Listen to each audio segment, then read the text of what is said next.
Be upcoming spring training underway in Arizona. But before we get to any of that, how was Valentine's Day, guys? It's fantastic. Yeah. So the fantastic. misses and the misters who all went out there dating and eating and enjoying and drinking. Hell yeah. Hell yeah, man. And listen, Barbusa. Oh, you win again? Yeah, win again last night. Actually, beforehand, we went over. We had a drink over at the new place, Lala. Nice. Also Michael's place. Unbelievable. The place is beautiful. Barbusa, as amazing as always. And look, I'm not getting paid to say this. I honestly think it's some of the best food in San Diego. When we went phenomenal, and we treated Kevin Acey to a dinner there, it was one of the best meals we've had. We all walked out of there saying the same thing, like, well, we'll be back real soon, because that was awesome. Yep. And they do not disappoint down there in Little Italy. If you've never been, you got to try Barbusa. Michael is a gracious host. The environment's really fun. So Lala, the new place next door, cool? Oh, it's super cool. It's got that speakeasy vibe. It's kind of a throwback feel when you're inside of it. It's absolutely beautiful, and the drinks were amazing. Fletch, what'd you do last night? CPK all day. Yeah. A little BBQ chicken pizza, dog. That's what Kendall had. I had the Hawaiian because I'm awesome and I like pineapple on my pizza. Sure. But I'll tell you, the dessert stole the show. Awesome. My God. It's my whole morning monologue. Wearing the douchers, eating Hawaiian pizza, like, no this shirt. Is effing America, bro. No shirt, or a shirt, but it's unbuttoned all the way down. Inside CPK. Why are we doing this already? Hang on. Kendall's on the other side, like, that's my man. Yeah, I was picturing them at home on the couch. It's much funnier at CPK. Yeah. But sitting in a booth that's like close to a bathroom, they're like, they know the seat all right. Honestly, this is like my first time at CPK since high school, probably. Yeah. And Kendall really wanted to go. And so, of course, it's Valentine's Day. But the dessert was out of this world incredible. My entire morning monologue is dedicated to it. Wow. Man. Okay. Wow. All right. 7:15. I'm excited. Mark your calendar. Lock it in. Lock it in. We play for keeps. We went to, so actually we had the same idea. It's my birthday. It's Valentine's Day. So we both feel obliged to do something special, even though we're going to celebrate over the weekend. So I go and get flowers for me and the boys to give to mom on Valentine's Day. But then there's this dessert place called Azúcar. It's actually a Cuban patisserie. That means sugar. Yeah, in Spanish. And so I don't know. Is that Spanish? Maybe. Wait, Azúcar means sugar? I think it does. Isn't Yo hablo español. Azur, is that blue? That might, no, Azul. Azul. Anyways, as you could tell, we are very cultured here. Right. That's right. So I go to this. Oh, yeah, it does mean sugar. Yes. When we go and pick up, an abundance of like little dainty, like whatever pastries and stuff like that. Bring them home. And did the exact same thing at a different place. And so yes, you should have seen the spread in front of us. There were like 20 different desserts. We had a bite of all of them, and then we were in a sugar coma. They've been left out overnight. They're all ruined now. They all required refrigeration. I woke up this morning and I'm like, that looks like an Annie problem. I gotta go.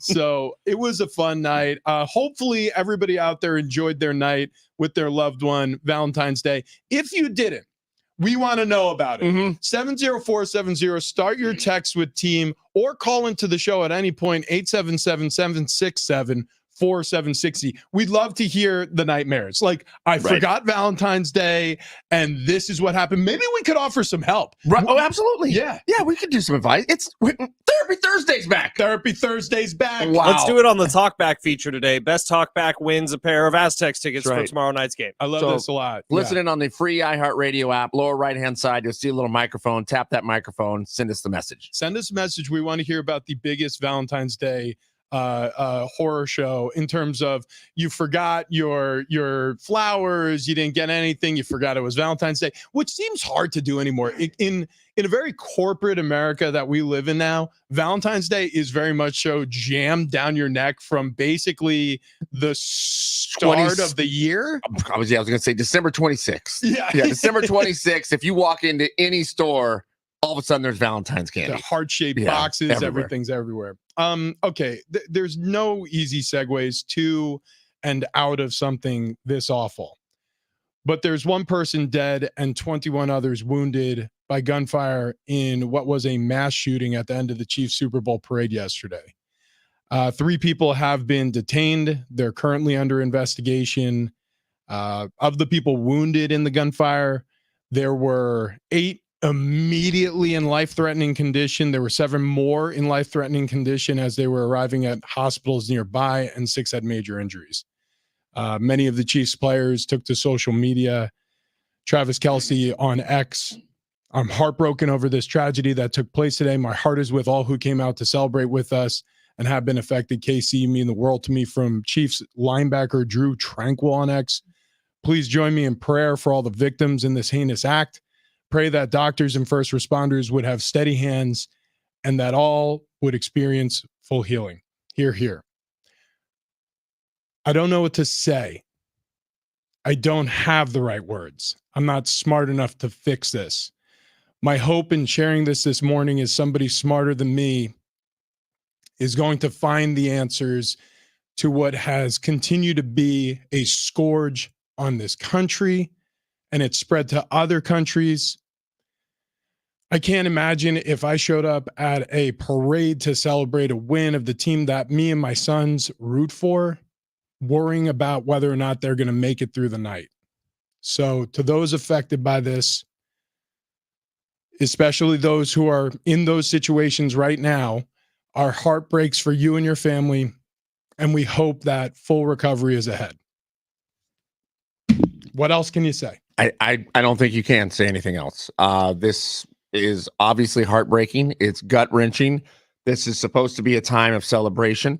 This is a time where, I mean, you're taking your kids, your family out to a parade where you believe everyone there has good intentions.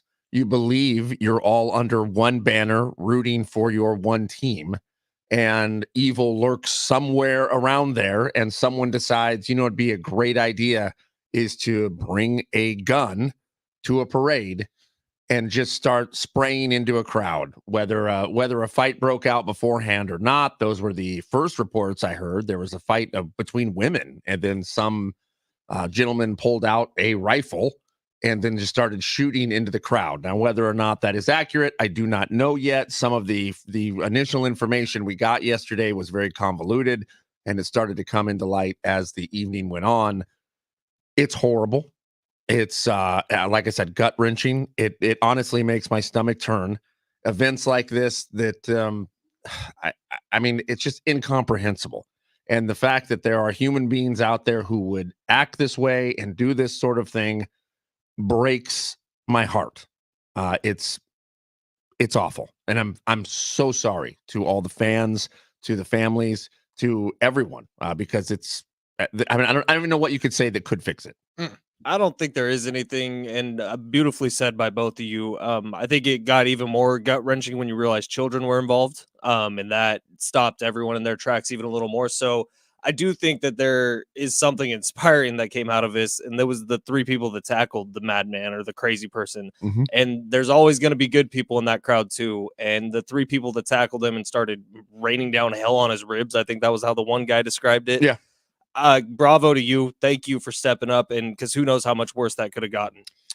Yeah. And there's reports of Andy Reid comforting kids, reports of Jackson Mahomes, who was out there ushering children around, comforting kids and families.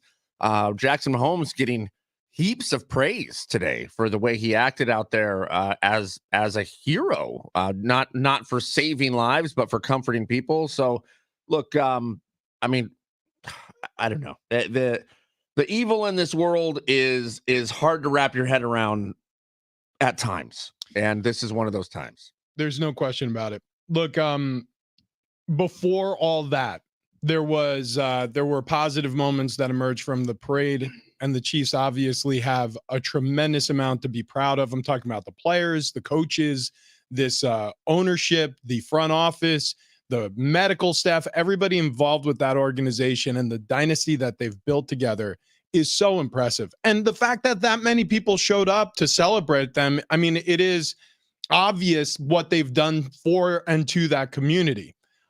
It was also very obvious what they did to themselves, namely Travis Kelce, who may have overserved himself a little bit as he got to the parade stage at the end of the route. You could understand there were probably some beers on the buses as they tore through the parade grounds. You could argue. Did you see as he was walking along, near the parade goers, somebody had a cardboard cutout of shirtless Jason Kelce? He took the cardboard cutout, he held it against him, and then chugged 2 beers while holding said cardboard cutout. Now, far be it any of the three of us to shame public drunkenness. I'm not shaming. Me neither. Yeah. The dude was having the time of his life. Did you see the interaction he had with Nick Wright along the... Yes, it was the most awkward combination of handshakes and missed hugs. Like he actually full on whiffed at one point trying to hug him. Nick holds water for the Chiefs all day long. Oh, like that guy. Yeah, he's a Chiefs fan. Above and beyond over the top Chiefs fan. But Nick, you could tell, was so excited when he first saw Travis Kelce. He was like, I'm gonna have my moment. I'm gonna hug Travis Kelce. And then as Travis got a little bit closer to him, he realized the front of his shirt is soaked in beer. And he's like, I don't want to hug Travis Kelce anymore.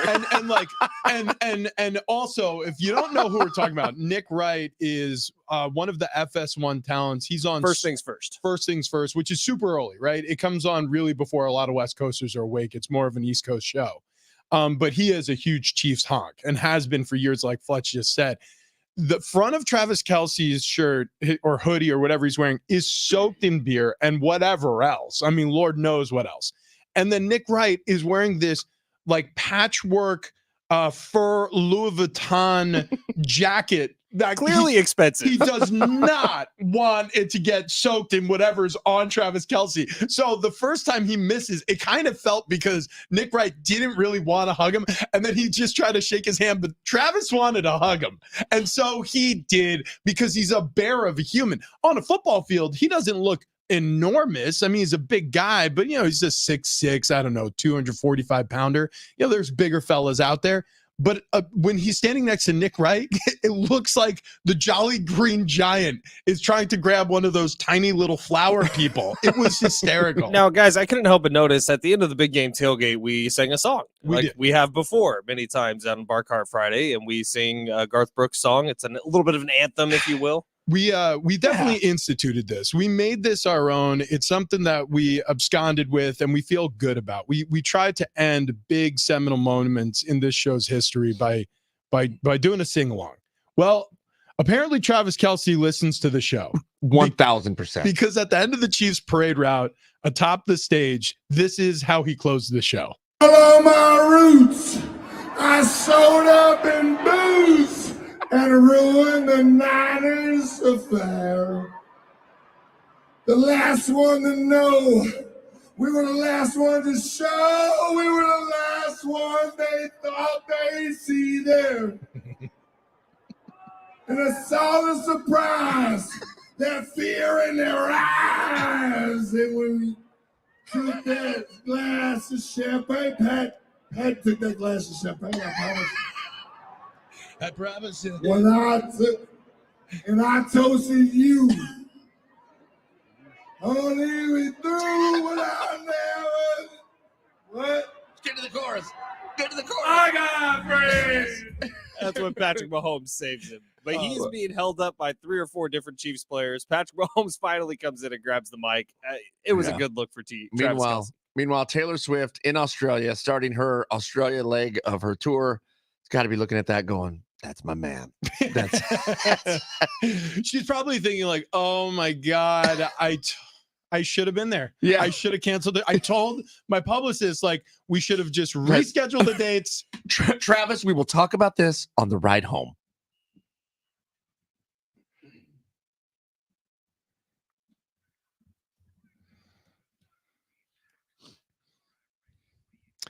Well, what I got for you is Padres spring training is underway at their training facility in Peoria. However, a few big questions still loom over the roster, specifically their pitching staff.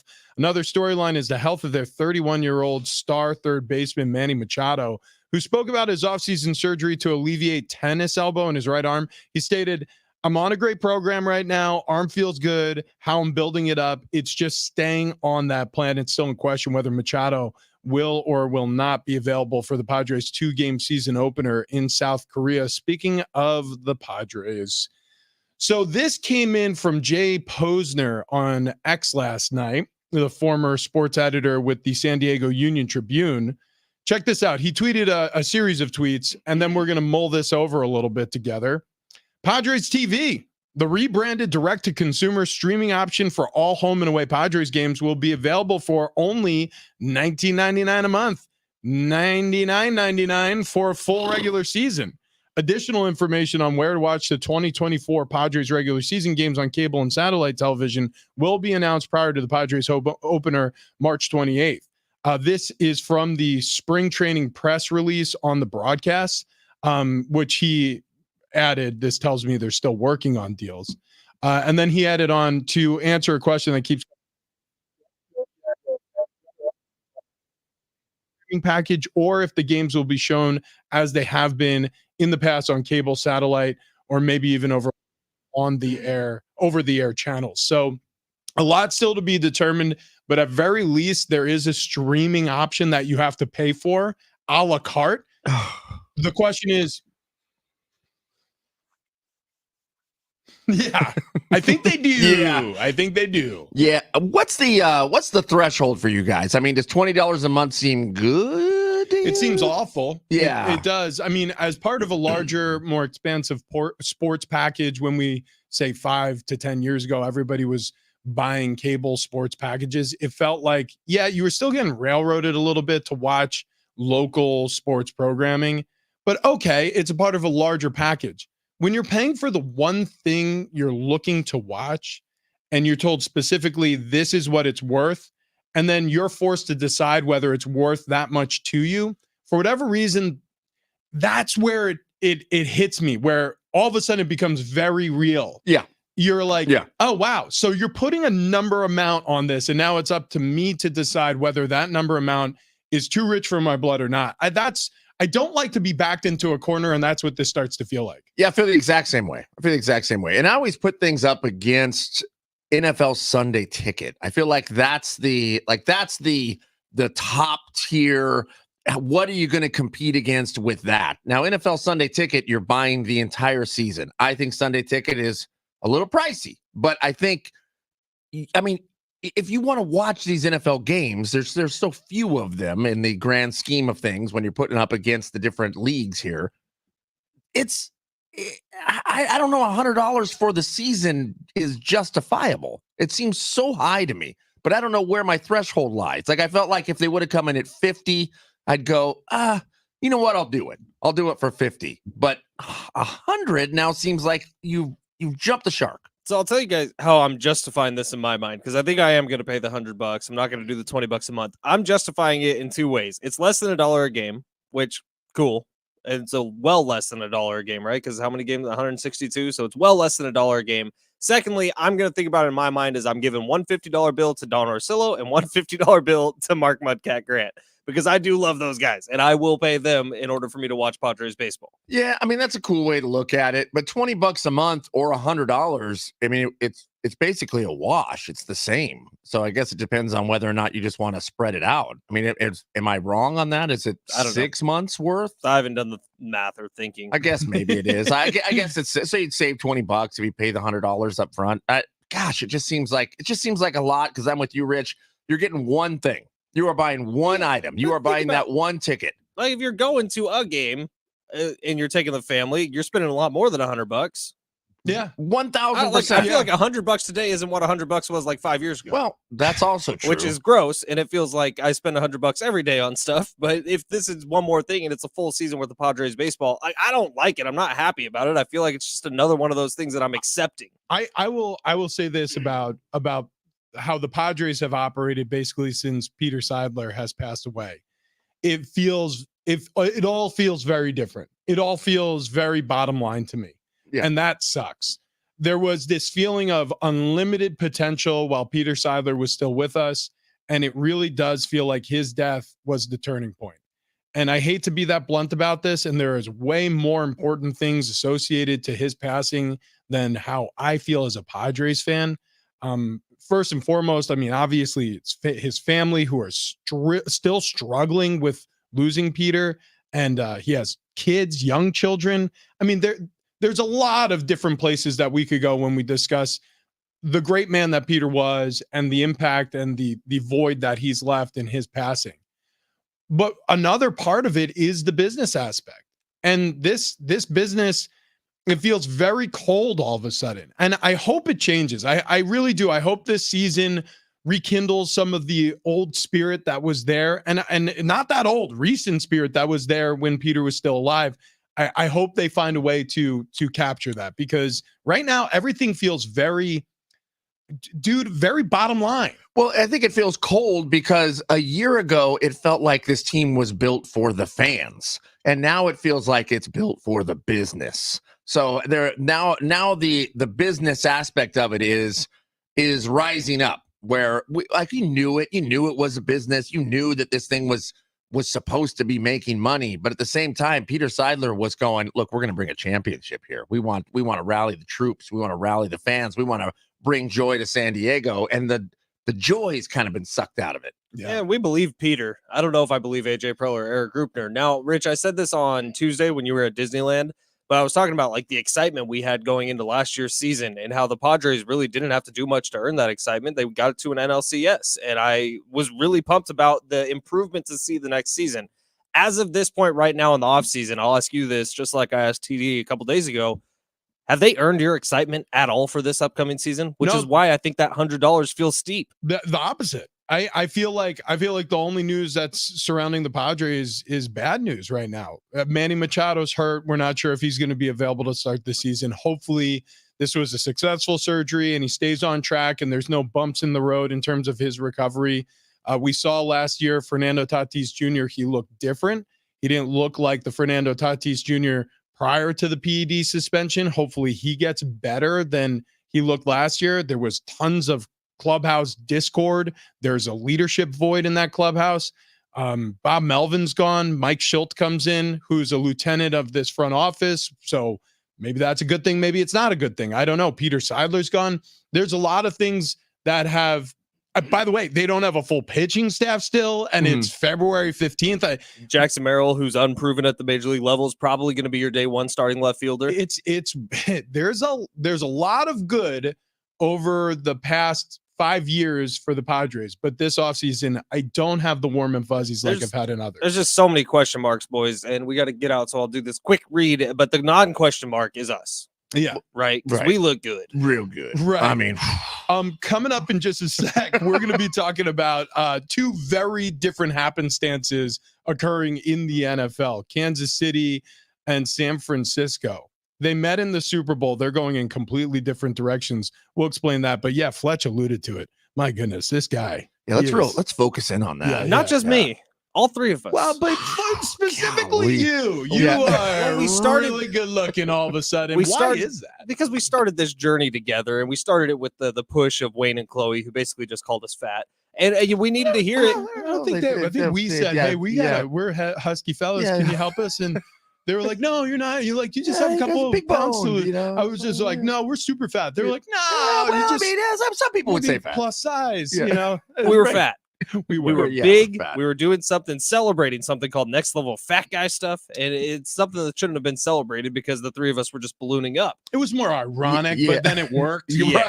So then we talked with Wayne and Chloe. Level. And I don't think any of the three of us believed them when they told us how easy it would be for us to drop 30, 40 pounds pretty quickly. And guess what? We dropped 30, 40 pounds very quickly, like within 2 months. And you can do the exact same thing. So get on over to sdfatloss.com today. Start with a free consultation with Wayne and Chloe. Just have the chat with them. Choose to believe them because they're telling you the truth when they say how easy it is for you to lose a bunch of weight really quickly. They have the secret for quick weight loss and, most importantly, lasting weight loss using their time-tested methods over literally tens of thousands of clients across the country, including the three of us. SD Fat Loss has broken the weight loss code, and I got to think we were probably trickier clients than most, and we were able to do it. The three of us can do it. You can too. I promise it. Gone are the starvation diet plans. Do away with the latest fads or the injections that you have to take every day. SD Fat Loss is healthy weight loss using real whole foods and proprietary strategies to help your body become you once again. That you that you can see in pictures, but you haven't seen in the mirror for a while. Get back to him, get back to her. They're waiting for you. So get on over to sdfatloss.com today, get a free consultation, start losing weight right now. And when we come back, Niners Chiefs have very different strategies heading into the offseason. Which one's going to work? What are the Niners going to do next? Coming up next.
Two very different things happening in two NFL cities. We'll explain next.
This update is presented by Discover. We will begin here in the NFL. Yesterday, just a few days after the Super Bowl, Chiefs have re-signed their defensive coordinator, Steve Spagnuolo. Niners firing their defensive coordinator, Steve Wilks, after just one season. In the NBA, Celtics become the third team in NBA history to have multiple 50-point wins in a season. They beat the Nets 136-86. Lakers took down the Jazz 138-122. And the Clippers get a win over the Warriors 130-125. Coming up tonight, 6 o'clock, it's the Brian Dutcher Coaches Show. Dutch, John Schaefer, full hour coming up at 6, and Tiger Woods teeing off at 9:25 this morning in the Genesis Open. He is sporting his brand new clothing brand, the Sunday Red. Can't wait to buy me some of them, huh, TD? If you like using debit over credit, shouldn't you also get rewarded? Well, now you can with Discover Cashback Debit. It's a checking account that rewards everyone with cash back on everyday purchases with no fees, period. Check out eligibility and terms at discover.com/cashbackdebit. Discover Bank, member FDIC.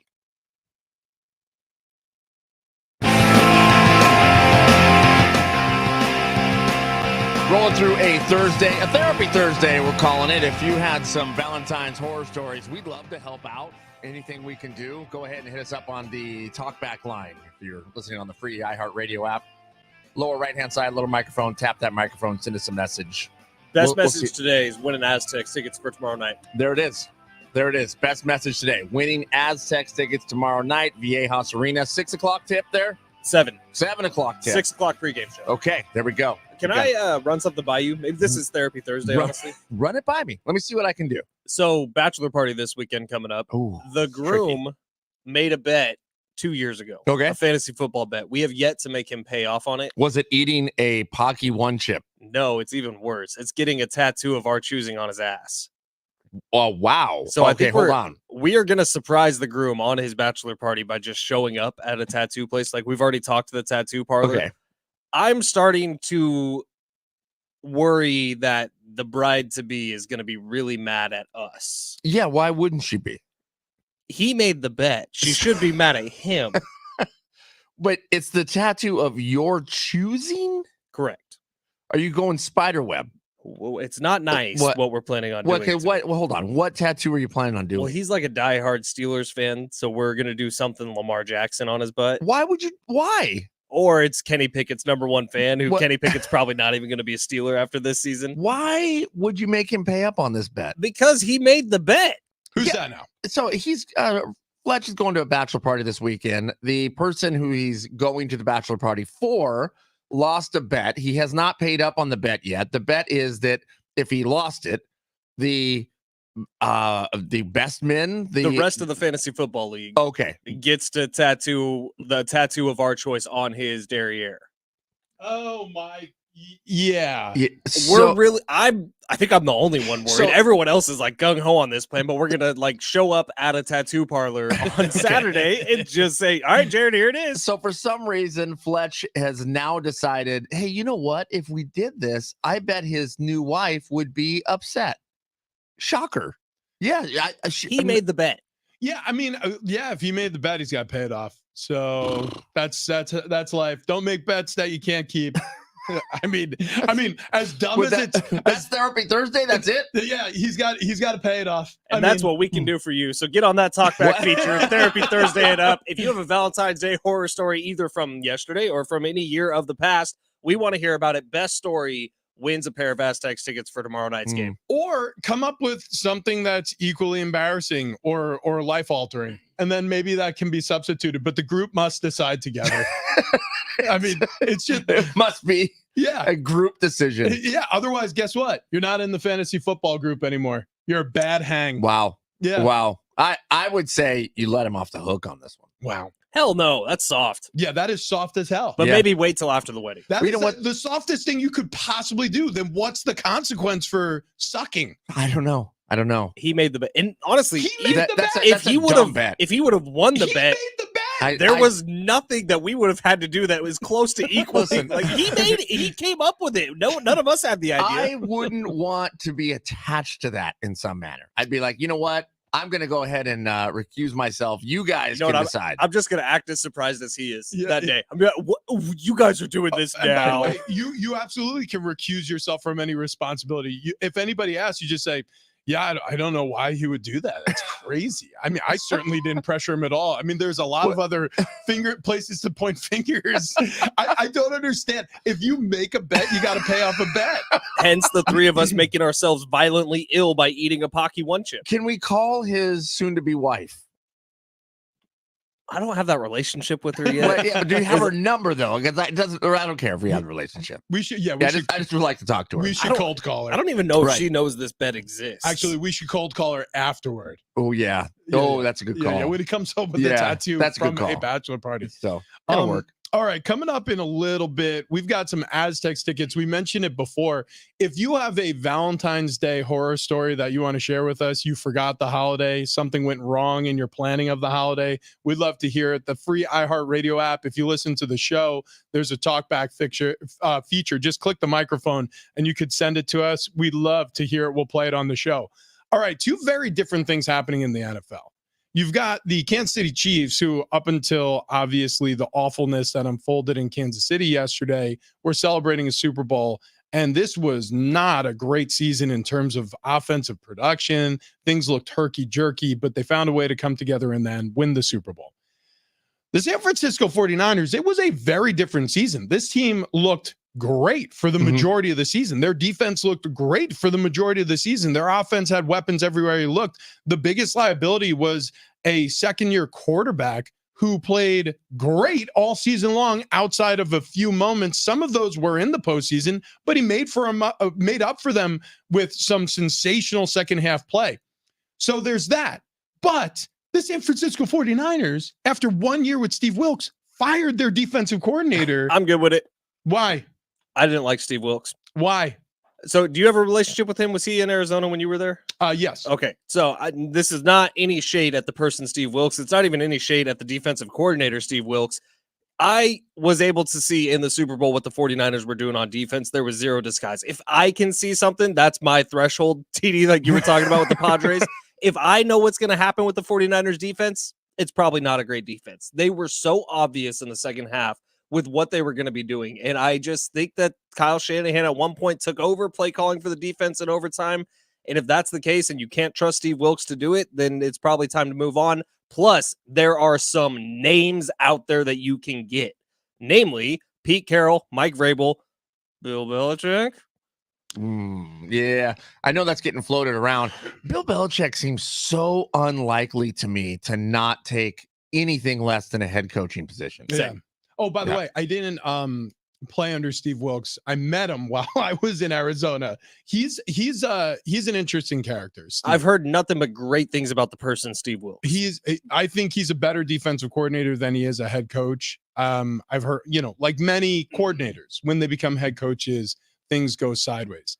It's that defense was very good. Yeah, and then, by the way, you were touting how good the defense was. We all were for 80% of that season. You didn't think the San Francisco 49ers defense? Never once heard you complain about. I don't think I did because they were winning. Here's what I would say. The only thing I ever heard you complain about was the personnel and the injuries to the defense. For sure. But the last 3 years, this year metrically was the worst defense. So between Robert Saleh, DeMeco Ryan, Steve Wilks, he has had the worst defense, and the personnel hasn't changed all that much. Now, the Hufanga injury was huge. That happened early in the season. That's I don't blame Steve Wilks for that, obviously. The Greenlaw injury in the Super Bowl was probably the biggest factor. I'm saying I'm okay moving on from Steve Wilks because I know what else is out there. Yeah, I mean, I guess it's fine. That seems fine to me. I don't think that the Niners lost the Super Bowl because of the defense. Me neither. So I don't know. This feels a little scapegoaty to me. Yeah. It feels a little bit like, hey, we want to make it look like we're putting blame somewhere. We're making changes and things are going to be different moving forward. And it was unnecessary. Yeah. But what if you could get Mike Vrabel or Pete Carroll? That feels like an upgrade to me. I mean, what if you don't? Right. So here's the problem with everything you're saying, Fletch. You're looking at it through a lot of the eyes of the fan who's trying to bright side it. And I get it. And that feels better. But the truth is, Kyle Shanahan is reeling after this loss and he's pointing the finger where he should be pointing the finger at himself. True accountability looks like this. We lost the game and it's my fault. I should have done a better job in this game. And here are the areas where I think I could have done a better job. Now, you can share those things with the media or just with your team. But firing Steve Wilkes was in my opinion, a knee-jerk reaction to losing the Super Bowl and self-preservation. Would you have rather waited a month to do it? What does that Like even if they mean? were planning on doing it, why not just rip the Band-Aid off now? Oh, my point is the only reason they're doing it, unless there's reporting, which who knows, maybe it could be one-sided reporting where the why he got fired is because there was discord in the front office, which very much could be geared to, again, save face from a franchise standpoint. I look at it this way. Your fan base is heartbroken over a loss. It feels like you need to lay the blame somewhere. And so you shoved him off the cliffside with a note that said it's his fault taped to his back. Yeah. I didn't feel that way. I feel like the decision was made in overtime of this game, and that could very well be the reason. You mean the overtime that Kyle Shanahan never told his players to plan for? Sure. That storyline's out there too. But no, in overtime, that storyline is out there. Damn it! There was a moment Kyle where Shanahan actually said at the podium, "Yeah, I didn't tell my team how overtime works." Okay, that's fine. That's a different storyline. But there was a moment in overtime also. Why don't you shut up 1 second? Just let me finish. There was a moment in overtime where Kyle Shanahan took over the defensive play calling. If he doesn't trust the defensive coordinator, that's fine. The team is committed to Kyle Shanahan and John Lynch. It might be the worst decision ever. I just think it might as well have happened now if it was going to happen this offseason. Prior to the Super Bowl, Kyle Shanahan said we're probably going to have to put up 30 points to beat the Chiefs. If they would have put up 30 points, they would have beat the Chiefs. Yep. They held them to 25. You're not going to fire Kyle Shanahan. Is Kyle Shanahan good enough to win a Super Bowl? Yes, I think so. Is Kyle Shanahan the coach that's going to win a Super Bowl for the San Francisco 49ers? Yes, I think so. Yeah, I mean, there's a lot of people who disagree after you look through what he's done in championship games over the course of his career. Super Bowls, championship games, this guy flops in the biggest moments of his career. Well, because there was 5, 6, 7 times maybe over the course of a 17, 18-week season that I went, who's going to stop the Niners? I mean, who's going to this is a juggernaut team. So you had all the firepower going in, all of it. I mean, even Vegas looked at this thing and said, yeah, Niners should win this deal. What's interesting about this is he literally said days before this firing that he expects all the coaches to be back. Like 4 of them are gone. Yeah. And then there's this mass firing. Well, is he going to say though, look out for a mass firing? Well, that never happens. Well, what's interesting is the honest answer. If again, Kyle Shanahan as a head coach, I have serious questions over, and anybody who's looking at this objectively should, because in the biggest moments, he's failed. So, I mean, the reality of the situation is I understand why he's doing it. And from a political capital standpoint, from a public relations standpoint, maybe this is what he felt needed to be done to distance himself from another failure in a big moment during his career. Relationship also wasn't great all season long. Like, remember, where did that come midway through the season, he pulled him down from the booth, which is where Steve Wilkes was calling all the plays from, and pulled him down to the sideline. Like that was here we go again. Another Wilkes booth. Oh, Jesus. Yeah. We saw how that one worked for Honest Abe. Jeez, Fletch, way to bring back a really hard moment in the history of this great nation. Man, oh man, well, touchy today. By the way, I love. You have the shortest chain on the planet. Yes, you do, and I love tugging on it. We could grab it and yank it immediately. All right, coming up next, we have another dynasty, not the Chiefs. We're not going to do this to Fletch any longer. That we need to talk about. That's on the other side.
Coming up next, it's amazing how it started. It's awful how it ended. That's on the other side.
Big Rich CD and Fletch, happy day after Valentine's Day. If you're one of the many people who are listening to San Diego Sports 760 this morning, Like royalty-free Dave Matthews. oh, I was about to say, is this DMB? I'm waiting for him to be like, going down to the picnic.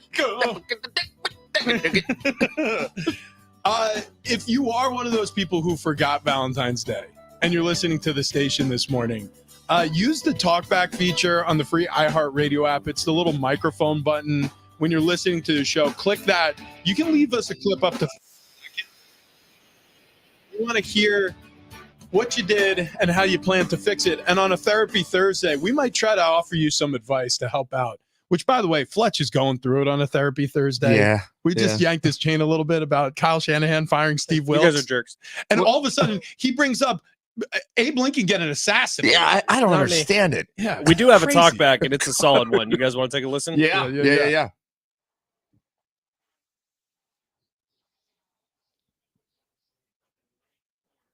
Okay.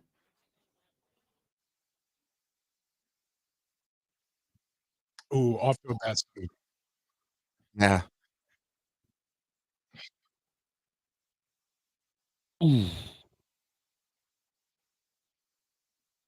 Yeah. Okay. Thank you, Wow. listener. We didn't get a name, huh? No, All right. okay. Here's what I would do. Lake Forest, way out there. Yeah, it's way out there. I learned this yesterday. Actually, I relearned this. I knew this from before. But if you're on the job site again today, especially if you don't know when you're getting home, Uber Eats, florist delivery. Yeah. I mean, Yeah. you need to have stuff showing up to a house. It all has to be done for you, waiting for her. But it didn't happen. We're past it now. So, But you're saying, so that does nothing at this point. Well, you're saying do that right now? Right now. Like, it's 7 o'clock. And get it delivered to her work. Yeah. Now you got to put it on the show. I You got to mean, put it on the show. have it sent to her work. Maybe she's a stay-at-home mom, though. Have it show up No, at the he said house. she's already gone for work Okay, this morning. okay. And by the Okay. way, yesterday I had a whole setup for Kendall at the house. Yeah. She was mad that it wasn't set up at work because she wanted her friends to see. Oh, though, so I like this. Yeah. Depending on the workplace, if you feel like it's possible for her to get this stuff, do it. And I mean, like, make it, even if you could be there to deliver it, maybe you take a little bit longer of a lunch. Yeah, that would work. And then whatever the favorite dinner is, maybe cook that. Okay. Cook that at home. Yeah. Because especially if you're spending some money on the chocolates and the flour. Well, now you got to show how much you care. Yeah, you got to do something that's little elbow grease involved. Right. Ooh, cleaning up the house is a big one. Oh my God! You know what? Whenever I get in trouble, I just immediately start cleaning. Just immediately clean. All them toilets are clean. Speaking of cleaning house, we didn't get to it, but on the other side, we're going to bring to you some new information about an old problem that was unrolling in the 2020s. We'll get to that. Also, morning monologues coming up. A star player may not be ready for the upcoming season in San Diego. We'll get to all that on the other side. It's Big Rich, TD, and Fletch, San Diego Sports 760.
This update is presented by Progressive Insurance. Starting off in Kansas City, they re-signed their defensive coordinator, Steve Spagnuolo, on an extension. The 49ers fired their DC, Steve Wilks, after just 1 year. Switching over to the NBA, Celtics become the third team in NBA history to have multiple 50-point wins in a season. They beat the Nets yesterday, 136-86. Lakers took down the Jazz 138-122. Clippers get a win over the Warriors 130-125. Brian Dutcher Coach Show coming up tonight, 6 o'clock. John Schaefer, Coach Dutcher, sitting down ahead of the New Mexico game, which we will have tickets for coming up in this hour. Tiger Woods teeing off at 9:25 this morning at the Genesis Open. The Big Cat is back. Looking for a career you'll love with flexibility, great pay and benefits, and one of the country's top workplaces? Join the growing team at Progressive Insurance. Go to progressive.com/careers and apply online today.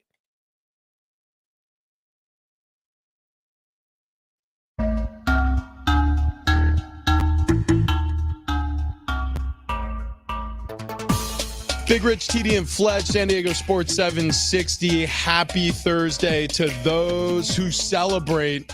Man, we are really getting invested, taking the deep dive into our royalty-free music, and we are enjoying the catalog. What's this one called? Robot AF. PSM Reboot X Full Mix Jokes. Dude, I don't know. Heart it, favorite, star it. Oh, it's safe. Oh, dude, I mean, yeah. Should we release like a mixtape? 100% of our favorite jams. They're all 30 seconds to 1 minute long, royalty-free music. This one's 208, man. Oh, wow. I'm leaving this going. Just leave it going. Yeah. I like it. In fact, I love it. So check this out. And we're going to get to the Padres. Wow. They have I'll be honest, everything you say sounds so much cooler. Yeah, it Yeah. really does. I do. I kind of sound like I'm about to give you guys a keynote speech from my tech company. Go deeper with your Okay. voice. Everybody out there, get ready, buckle in, lock it in. We have some really, really excited AI featured product design coming up. I feel like it needs some like sweepers, like in between topics. Okay, All right, there's a minute left here. You do Travis, the you do sweepers. those. Okay. Rich, I want a preview of the 2024 Padres season. Coming up in the 2024 season as we get underway, we've got Manny Machado's elbow. Is it going to stay together or not? Need more cowbell. Fernando. We can't do it. It's so stupid. But I also feel like because it's royalty free, like they want you to buy it, so you'd have that like DJ Inkers over the top of it.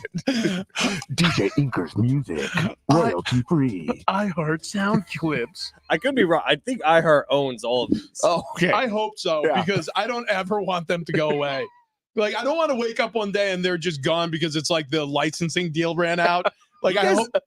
You don't even understand. I have hundreds of thousands, if not millions, Good. of royalty-free songs here, and I'm never going to repeat a bumper once. This show is going nowhere, so we will play all of them before we're done. That's a promise that we will make to the people. When we get to the end of the catalog, show's over. That's right. Yeah. Yeah. When we finally hit the bottom. So, did you guys? Fernando actually spoke yesterday, talking about his confidence being at an all-time high, and he acknowledged that last year he was different. And who knows exactly what that was. I think a lot of it was mental, but Fernando at his locker acknowledging yesterday he didn't want to oversell himself for the upcoming season, but he does feel like he's at his highest confidence he's been at in his career. No, it's great. Yeah.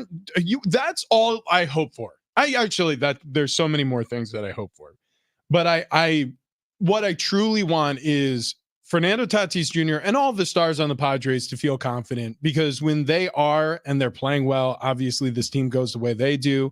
Machado kind of had a funky year last year. Fernando Tatis Jr. wasn't himself. Bogart seemed like a fish out of water. Juan Soto looked like he had, trade deadline eyes. Yeah, thinking about his next contract. Yeah. Yeah, but Fernando, one, he wasn't playing his normal position. Things changed. He wasn't the leadoff hitter. He was on a comeback tour. He had to do the apology tour. So you could see there's a lot of things that you'd have to try to muddle through. And while all that was going on, TV, he was the best right fielder in baseball. Yeah. he's phenomenal. Yeah. I mean, he's on another planet here. So, dude, the dude's good, but I'm just saying, like, you could see why maybe your headspace was a little off and you're trying to work through that. He also acknowledged he's totally prepared to play right field all year this year. And I think having a little more consistency with that, I think is a good thing. And like I said, defensively, metrically, by the numbers, he was the best right fielder in baseball a season ago. If he can get his bat back, man, and it goes back to Fernando when he was first coming up, you're talking potential MVP season for the guy. Dude, I say you put him at leadoff again. Yeah. Same. Like, put him back to number one. I just added this to the rundown, Fletch, but Mike Schilt was interviewed by Darnay Tripp. He was speaking about the upcoming season, and what about collective leadership? What about discussions with the leaders on this club so far? Here's Mike Schilt. I look at it more of collective leadership. I mean, clearly I've got a job for a reason. I've got the autonomy and the responsibility is probably a better word to hold people accountable to what we're doing. But the way I view the world and what's been successful, not only in the past, but I just think this is a good way of operating, is making sure everybody's doing it together and on the same page. And that doesn't always mean kumbaya. Just means we're like-minded, going towards the same end goals. And I'm confident that we've had a lot of good discussions with our leadership in our clubhouse, with our leadership in our on our staff and front office, that everybody's synced up and we're going in the right direction. I think the best examples of a team and the ability to move forward is a collection of differing opinions, but all the oars are facing in the same direction, right? Not everybody's going to row the boat the same, but as long as you are all southward facing or northward facing or eastward or westward, like as long as everybody's rowing the boat in the same direction, that's the best you could hope for. Because if one person lifts their oar up and they decide they don't want to work anymore, or one person just leaves their oar in the water, if one person starts rowing the opposite direction, what happens? Well, everybody else has to work harder if somebody's not working hard enough. If you leave the oar in the water, all of a sudden the boat starts veering and you don't know why. So that was the problem. It felt like very much so with the 2023 Padres. I'm so looking forward to the 2024 Padres with fresh leadership and maybe a little bit more consistency between the front office and the field level management. Hopefully it has a positive impact. Yeah, no, and that's what I'm saying. There is a little bit of excitement there because there's a little bit of the unknown. So there's a little bit of like, well, maybe this does work. Out in Arizona, what were they saying prior to last season? I mean, it was, this is going to be a terrible season. This team is young. There's so much work to do. We'll see what happens. There's a lot of unknowns. It worked. They were in the freaking World Series. The problem is you need some more players. Yeah. You need some more pieces. Yeah. I mean, you need some more pieces. They do need more pitchers. Yeah. I would argue. Yeah. I mean, they're going to run out. When you look at it, if they have funny, they have some more money to spend, dude. One lefty starter, one decent bat that can also play outfield, a little bit of a utility man. That should be what you need here. I do like how Fletch looks at life. Everything is gonna be okay. And I'm more pragmatic, but I love being around somebody who's not sometimes. It's just like, dudes, all they need is nachos.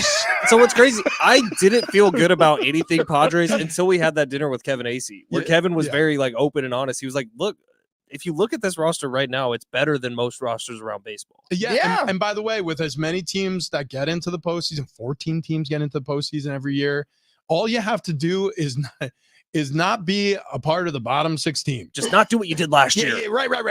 That, like, and he said, could I see them doing what they did last year or worse? Sure. He was like, could I see them doing much better? He goes, yeah, I could see that too. They should be much better. Even if they made zero changes from now until opening day, like they should be a better team than they were. And the reason is though, because it's hard to be worse. Right. Yeah.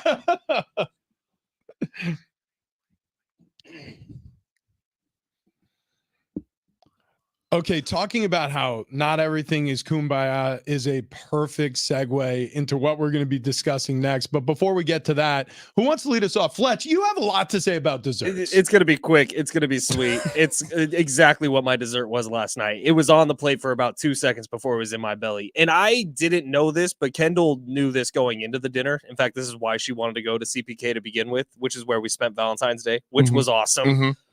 But California Pizza Kitchen, I mean, the food is it's exactly what you would expect it to be. It's good pizza. It's not great.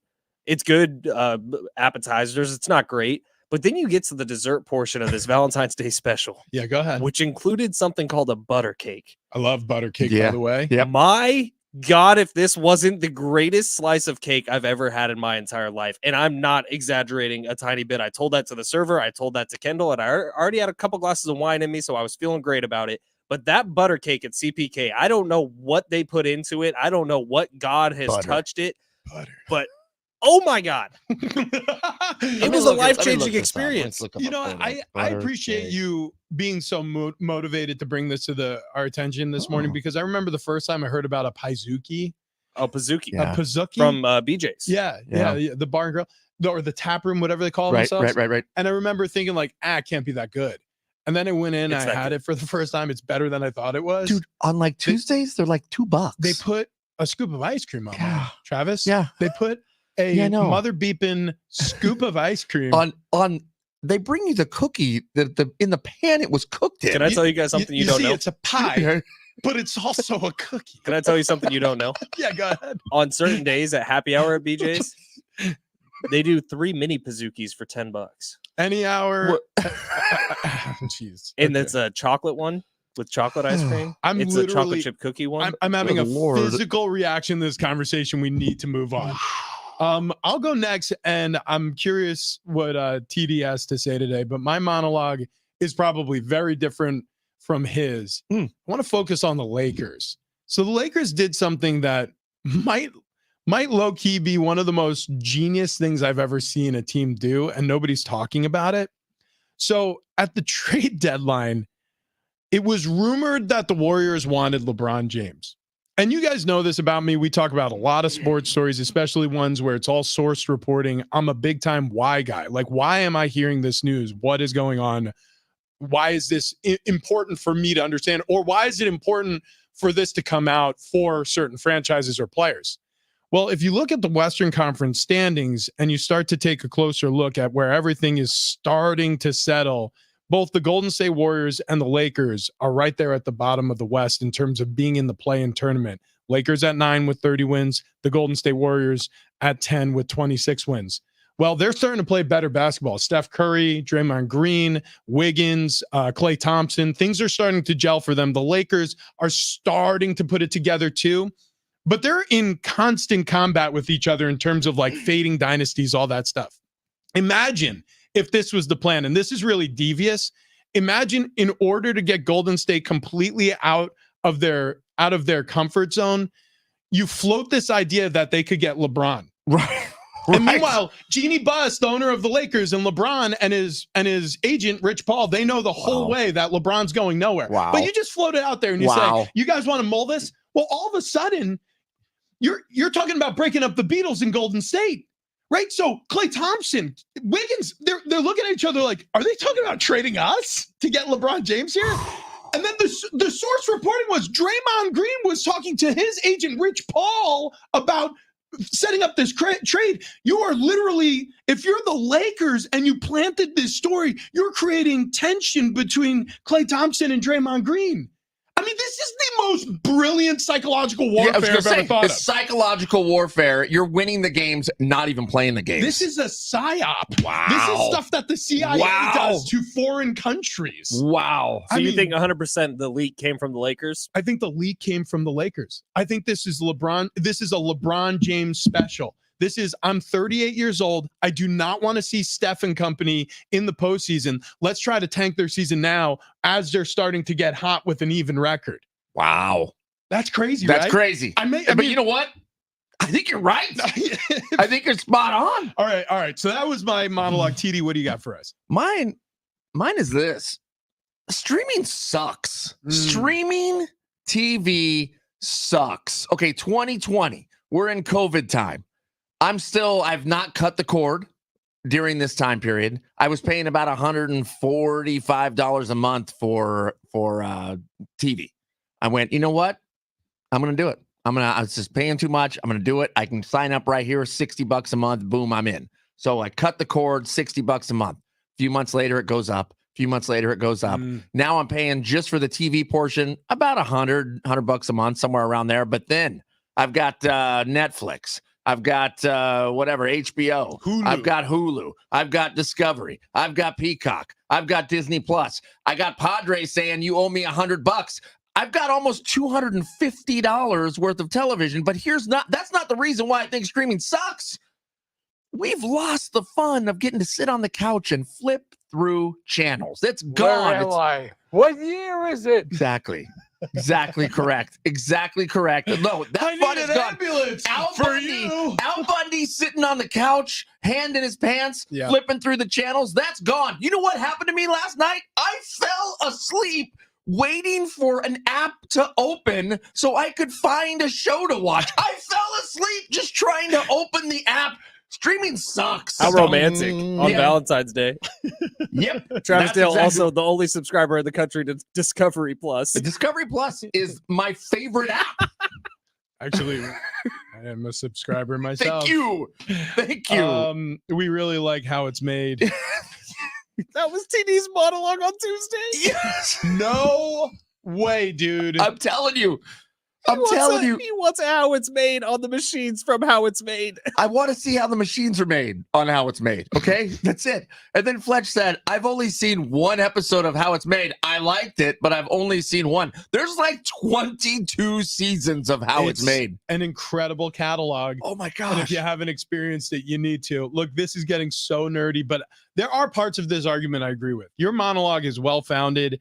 I think there's a lot of people in this country who are struggling with this. Look, I cut the cord years ago, and I have to tell you, it was easier to find what you were looking for when everything was in one place. The problem now is when my kid comes home and goes, hey, Dad, and I'm like, yeah. He goes, I want to watch this movie. I got to go through 3 steps to find it. Either A, I have to open up all the apps and figure out which app the movie's on. Right. And then find the movie and then pay for it and then watch it. Or I have to go onto my phone or a computer. I have to research which app it's on, then open it and buy it and then watch it. So not to really destroy that argument, but on like Roku, you have a Roku TV, right? Yep. There's the little search on the Roku home menu. Again, but you're making my argument for me. It's steps that you have to go. But if you just search the movie title, it shows you what platforms you can watch it on No. for free, what you can watch it on for paid, what you can. We need to go back to like it was when I was a kid. I'm sure when you were a kid, same way, Rich, of you want to watch cartoons? Saturday morning. That's it. In fact, You on get Saturday morning. on my remote for my TV, I could just yell the name of the movie at it, and it'll be on the TV in 2 seconds. Wow. Yeah. Well, listen, buddy, But, I'm telling you. here's the problem. I don't know what movie I want to watch. I just want to flip around till I land on a movie that I find interesting. I know that you're of a generation where you come to the television with something in your head that you want to watch.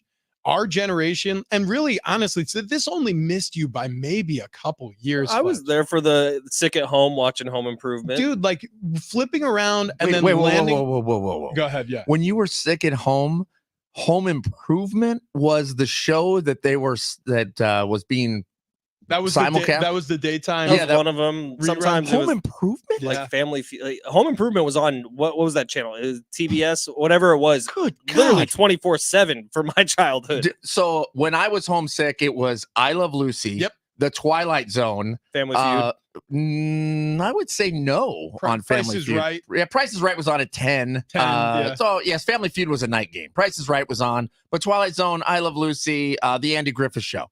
Yeah. That's what you got. 10 Streaming years. is the way, boys.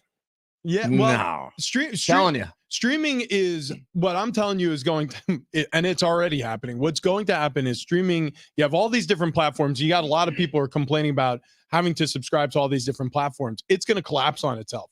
You're going to have one company come out finally with the idea to merge all these platforms under one roof. And they're going to have a user-friendly guide, very similar to like YouTube TV, where it's not just the content they provide, but it's all content that they provide. Hey, real quick before we run here, want to get to this quick story. Speaking of streaming, Apple TV Plus is going to come out, or it's as we're talking about streaming. Yeah, is going to come out Friday with this new Patriots deep dive documentary that is going to release 2 episodes every Friday called The Dynasty. Listen to this quote from Tom Brady from this. In terms of like whether or not he would want to sign up and play for Bill Belichick into the future, This was the quote. Me and Coach Belichick, we did what we loved. We competed for 20 years together, but I wasn't going to sign another contract in New England, even if I wanted to play until I was 50, based on things how things had gone. I wasn't going to sign up for more of it.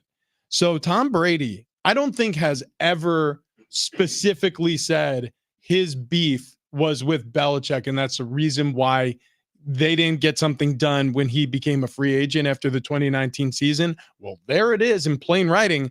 I guess we're going to get an opportunity to see him say it in this Dynasty documentary. The Seth Wickersham article from a few years ago gave us a little bit. I'm hoping this gives us a lot more. It seems like it will, because they have Belichick, they have Kraft, they have Tom Brady, and they're going to be interviewed through this whole series. I wonder how open and honest they'll all be, because even the Belichick-Kraft relationship seems to have gone downhill a little bit, and I'm curious to see how much the Brady piece of when Belichick wanted to make Jimmy Garoppolo the starter and move on from Tom Brady, if that is going to be detailed here, because that's the most compelling part to me. Oh my gosh, yeah. Yeah, I'm curious as to why we didn't hear that before. If there was some sort of handshake deal, maybe there was a written deal of, hey, you can't talk bad about it, or maybe it was just Tom Brady going, that's best for my legacy if I don't come out and say that. Do we see any of this? Are there any signs of discord in Kansas City? We saw a lot of emotion from Travis Kelce on the sideline, which Andy Reid specifically, but also throughout the season. Patrick Mahomes had a full-on freak out when they were facing the Bills and that play got called back. His ire was directed at the officials, but that was a tough season. And behind the scenes, more was being said, more was being discussed inside the walls in Kansas City. Do we think that this is heading in a similar direction, or can they sustain for years and years and years, just like the Patriots did? I don't know anything about what was going on in the Patriots. Rich, you would be better talking about it. But with the Chiefs, Colin Cowherd had a source that he was talking to since the Travis Kelce thing blew up all over the internet of him bumping into Andy Reid. And I guess Colin's source told him that is, if you think that's crazy, you should see what happens in practice, both ways, between Reid and the players and Reid. It seems very open and honest. And to me, and I, from an outsider looking in, the Patriots almost seemed like things got bottled up a little bit and they just kept pushing things away and not addressing them immediately. Maybe I'm wrong on that. I mean, Andy Reid seems like a nice guy, and Bill Belichick apparently he's a madman in practice. It is tough on players. Well, I'm just curious though, if that is happening behind the scenes at practice. Rich, you again would be able to speak to this. Is that disrespect to the coach, and that's where things start to unravel? Really, disrespect to the coaches when a player is subordinate or refuses to show up or show interest in what a coach is teaching him, freelances, stuff like that. Like when it comes to emotions running hot in critical moments on a football field, whether it's at, by the way, a practice or a game, nobody's really going to raise an eyebrow unless it starts getting out of control, where it's happening consistently. Then it's going to be a real issue. Then it's going to start to be something that needs to be discussed. But tempers run high. It's football. I mean, you're literally fighting people for 3 hours on a football field during a game, 2 hours out of practice, depending on how physical or active a practice is. So I don't think there's anything wrong with that type of stuff. It's just if it becomes uncontrollable, then it can become untenable. But I mean, outside of that, it's not going to be a situation that I think is going to destroy the Chiefs.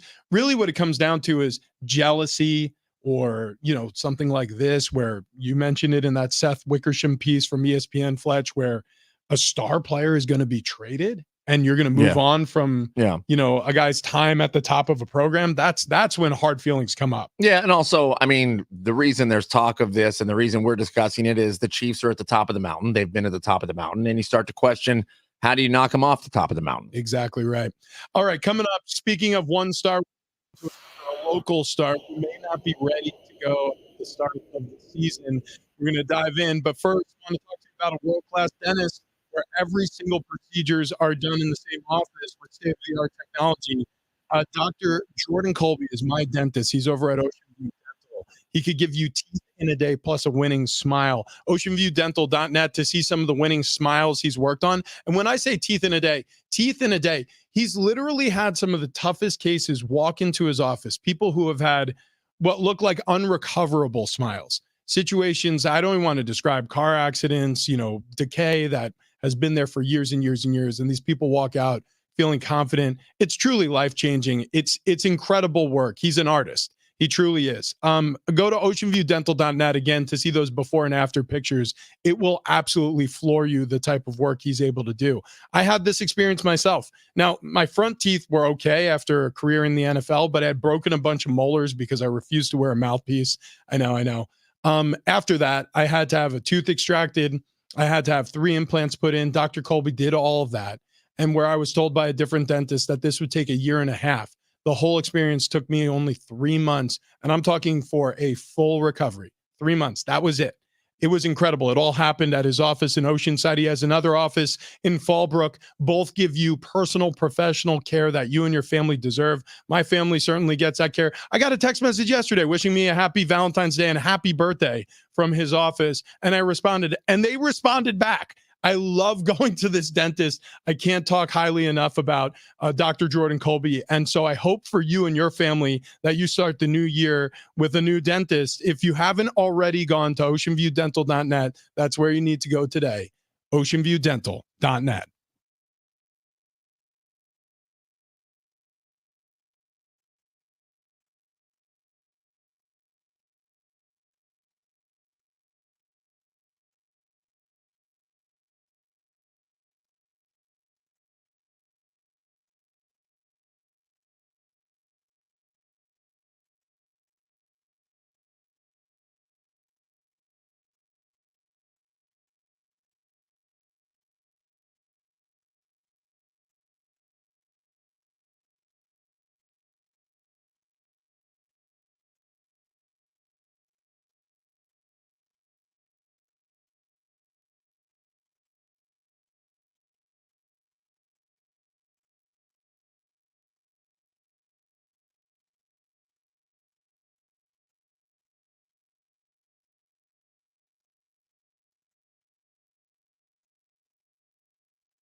This update is presented by Progressive Insurance. Starting off in the NFL, a few days after the Super Bowl, the Chiefs have re-signed their defensive coordinator, Steve Spagnuolo. The Niners have fired theirs, Steve Wilkes, after just 1 year. Switched over to the NBA, Celtics becoming the third team in NBA history to have multiple 50-point wins in a season. They beat the Nets 136-86. Lakers take down the Jazz 138-122. And the Clippers get a win over the Warriors 130-125.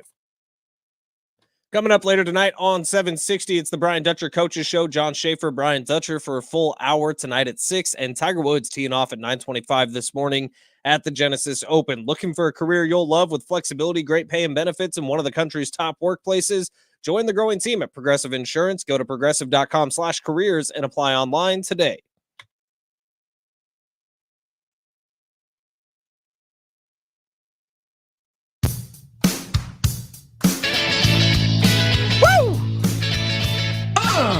Yeah, doing things right here on a Thursday. Big Rich, TD, and Fletch, San Diego Sports 760. Woo! Enjoy this royalty-free Katrina and the Waves.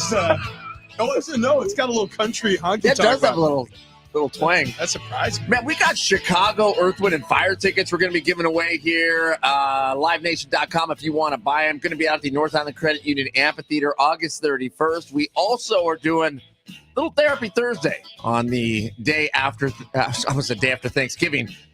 Could be day after Thanksgiving. Dude, okay, I don't know. Hang on. You just did something that I did multiple times yesterday. What's going on with that? Okay, hang on. There's something weird about Valentine's Day. I get tons of phone calls on my birthday. I talk to a lot of people about Valentine's Day. He's so popular. No, it's because it's my birthday. It's because it's my birthday. Jesus, Fletch. I tell you what, we talked to Little Niners in the start of the show, and it really has set the tone. Yeah, he is not happy. I don't know how you're going to get out of this one. And I will say this. I am so sorry that you're a Niners fan. I was hoping for them to win just so that you were in a super positive mood for the month of February, as we were because think how good your offseason would be. Aztecs I was basketball. feeling great till you started making up lies. Golf coming up, the season in full swing. Tiger tees off today. I don't think we were making up any lies. We said only truths. Yeah, but you like poking. But it's kind of fun. Also. Okay, so what are all these phone calls? Sorry. Yeah. So I was getting all these phone calls, and I can't tell you how many times somebody said happy birthday. I'm like, oh, thank you so much. Yeah, looking forward to celebrating. Happy Thanksgiving. I mean, Valentine's Day. It happened to me constant. I kept saying happy Thanksgiving. There must be some weird link. Like maybe we should start eating turkey in February. What? Dude, okay. Hang on a second. Yeah. Hang on a second. I miss Thanksgiving dinner when it's gone. Every single time. I think to myself, I'm not going to do this again for another full calendar year. Mhm. And it makes me really upset. You do eat leftovers well past the expiration date. All three of us do. We found that out. We do. And none of us got sick this year. It's not right. This is one of the few years that actually happened. But what if we in May say we celebrated Thanksgiving part 2? Thanksgiving conception date. Yep. Oh my gosh. Okay. Yeah. So check this out. Yeah. Talk to me. Around Thanksgiving, when turkeys are cheap, we buy 2. One goes in the freezer around May. One goes in the deep fryer. Yeah. Well, yeah, that is true. That did happen. This year we bought several turkeys. At my house, we have one, and we do a mid-year Thanksgiving because I don't like to go the whole year without it. Wait, so you have a turkey in the freezer? I have a turkey in the freezer. Okay, I have a full turkey. Could you ask Sarah if we could have that turkey? Should we call her? We should probably call her. Do you want to call Sarah right now? Just call her on your phone right there. Yeah.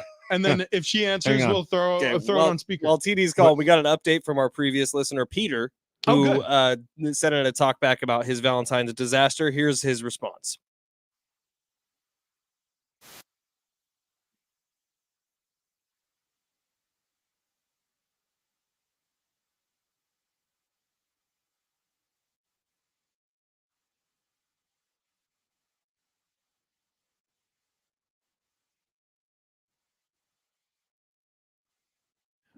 I think you're onto something, Peter. I think, listen, here's the funny thing. I think that 2 things women love is a guy with a plan and also a guy with a sense of humor. So do all the things that you plan, but then tie a ribbon around it. Yeah, that's what I was going to say. But then do something a little bit expected. Like you put the kids down for bed if they're young enough, if they need help going down at night, you read them stories, and then you walk in and you have a heart-shaped box and you're completely naked other than the heart-shaped box. And what's in that box, brother? Not chocolates. Somewhere underneath those wrappers. Hi, Sarah. Oh, do we have her? What? Okay. Yeah. Anyways, complete change of pace.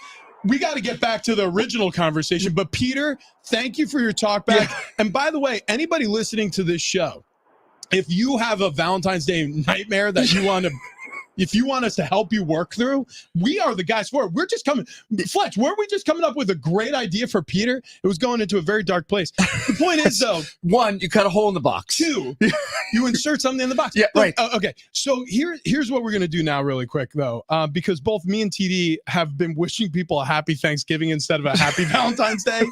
TD just brought to our attention that he and Sarah, every Thanksgiving, they buy one turkey. Yep. And then they freeze one turkey. That's correct. So they have 2 turkeys every Thanksgiving, and they have a mid-year Thanksgiving dinner because I was just saying, one Thanksgiving dinner is not enough. No, not. Babe. Hey. Yeah? Okay. Thanks for joining the show. Hang on real quick. So Right. This is Sarah. This is TD's lovely wife. Way too good looking for him. Yeah, 100%. Wait, Yeah. I mean, I don't, you're really slumming it with Travis. But anyways, thank you for joining us. So can we have your turkey? Can we have your freezer No. turkey? No. The answer is no. What? I want the turkey. Well, you can have some. Wait, can we invite you to our Thanksgiving feast? No. Listen, I wait until it's the perfect rainy weekend to be like, okay, this is the weekend. We're going to pull it out. Sarah, this is so unfair.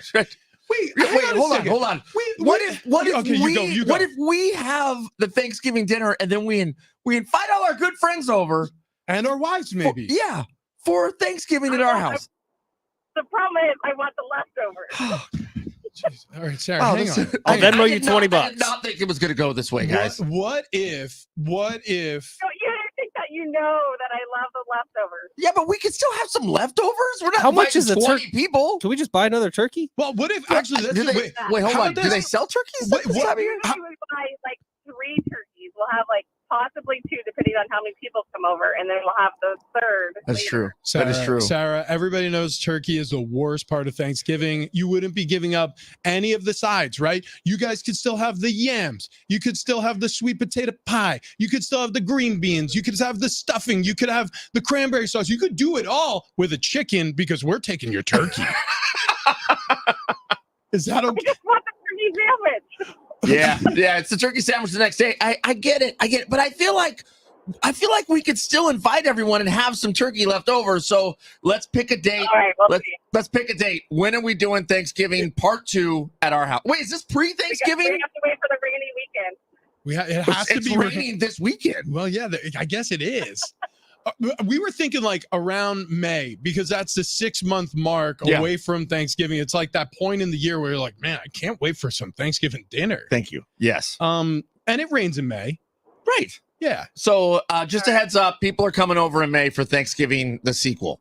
Sarah, last question. I'm just out of curiosity, like what is that turkey worth to you? Like if we're gonna throw a dollar amount on the turkey, like are we talking $40? Are we talking $80? Like, is it priceless? I don't even know. We'll have to think about that one. Wow. What about like $31 scratchers? Because I mean, like there's a lot of potential. Dude, you could be a millionaire, Sarah. Wait.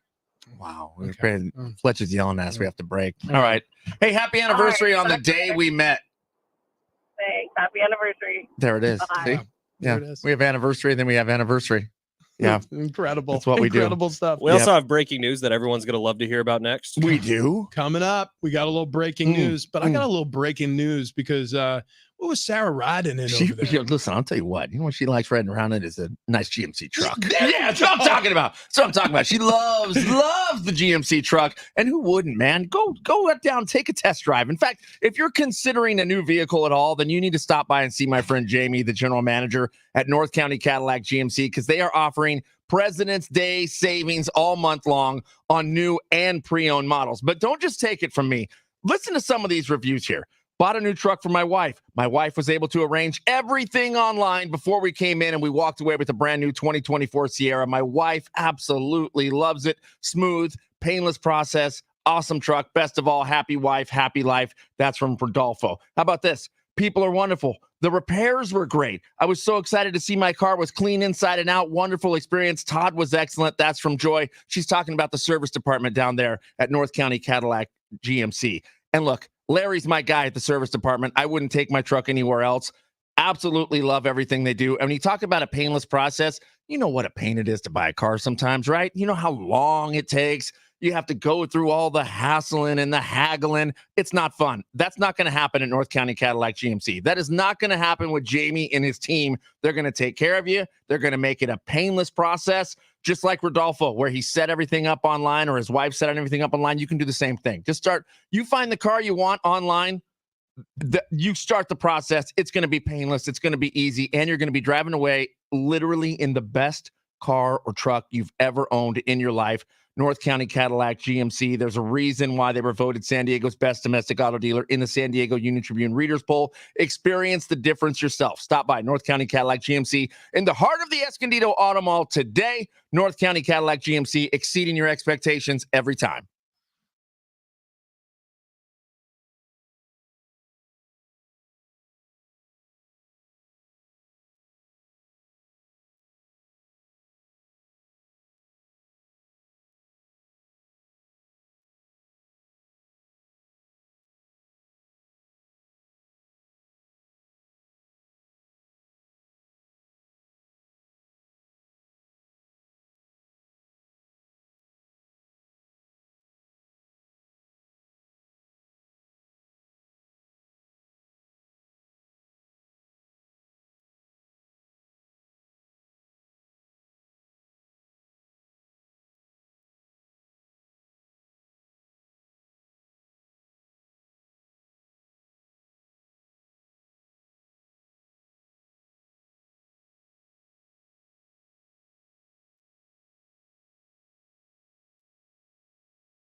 We got, I don't remember, a Padre that's not ready?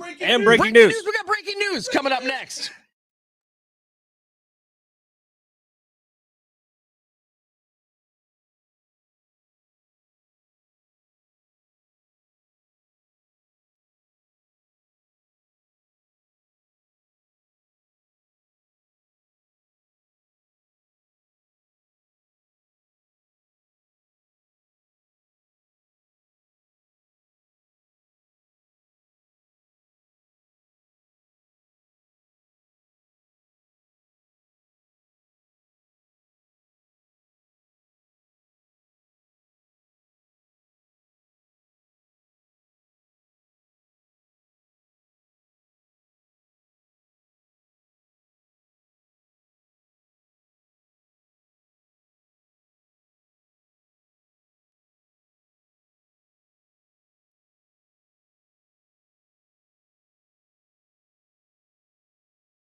Big Rich, TD, and Fletch, San Diego Sports 760.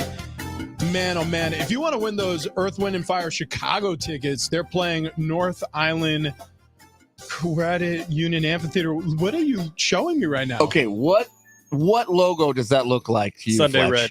It looks like Sunday Red. So on Tuesday, we were talking It's flipped, about though.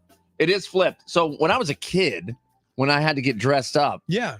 my mom would buy me La Tigra shirts from like Kmart, I think. I Okay. think that's where they came from. I remember JCPenney, I don't know.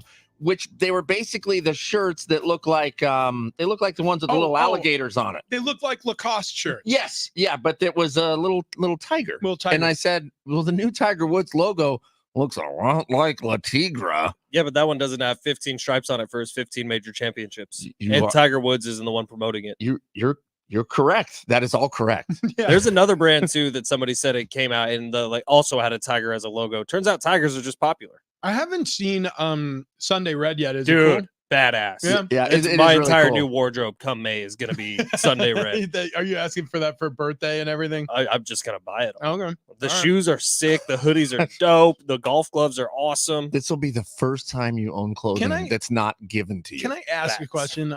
Are they dank though? Dude, you could smell the dankness from a mile away. We got a new talk back. This one's probably pretty embarrassing for whoever left it. You guys want to hear it? Yes.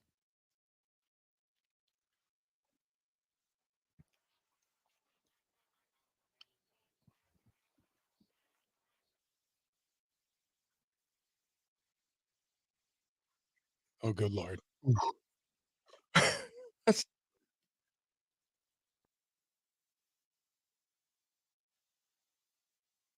Wow. I'm really glad. Wow. And I know exactly who that is. It's Peter. It has to be. I think it's Paris. Oh no, excuse me. It is Paris. It is Paris. I was confusing Paris and Peter. Paris, one of our great listeners who smokes cigars, listening to the show every morning. Drinks White Monster every day. Mm-hmm. I like Little it. energy drink and I a like it. cigar to start his morning. Did we buy him a cigar and a White Monster, by the way? It was over. I forgot to do it. Well, we owe him. Yeah, we do. Actually, that would be a fun hang. Let's just get a White Monster energy drink cigar morning going at some point, Paris. But yeah, this is what you do for the anniversary. Pull out all the stops. What we did. First, you buy a box. Yeah, exactly. It's a box of chocolate, heart-shaped box. Hang on, guys. Hang on. He already has a box. Okay. So you take that cigar box, and instead of cigars, you cut a hole in that box. Right? And actually, maybe you just push a couple of cigars to the side. So there's like one special cigar. There's one very special cigar. You're Dude, welcome, Wait, Paris. hold on. Check this out. Class it up. Cigar band. Dude, now you're thinking. You know what? This is And why then- I love right, Travis and then Dale. it's like This is why I love Travis Dale. TD, he's the finishing touches. the little things. It's the little things. Like, we're not just going to Keg and Bottle and doing the Big Rich TD and Fletch Big Game Tailgate Party. No, every screen's going to have our logo, and he's going to have a big live sticker over it. And that was, because, dude, like, he pays attention. Putting a cigar band around your schwanz and stuffing it into a cigar box on your anniversary, Your wife will love it. no question. So, Paris, we're happy to help you. And if anybody else is out there, who needs help, done. I remember why we stopped doing Therapy Thursday. No, it's a Therapy Thursday. It's the day after Valentine's Day. So if you need our help, and as you can tell, we are professionals. Right. We never heard the outcome of the couple that were fighting online. That was the with open us. door pooper. That was open door. Yeah, pooper. open door pooper. If you guys are still out there, we'd love to hear from No you. chance they're still What- together. How did your Valentine's Day go? All right, yeah. Let me just finish the thought really quick, and I want to get to the breaking news. So if you're out there and you're listening to the show on the free iHeartRadio app, if you don't have it already, download it now. There's a talkback feature. When you listen to our show, click the microphone button. You can leave us a quick little clip. We'll play it on the air.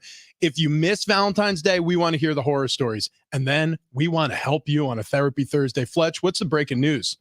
EA Sports, NCAA football officially back. It's been rumored to be back. It's been officially back for a while, but now on sometime during May is when we're going to get more information. That's the breaking news. Okay, so They're dragging this thing out, man. NCAA football is a really weird phenomenon For years, You made $50 off of it, didn't you? yeah, a couple $100.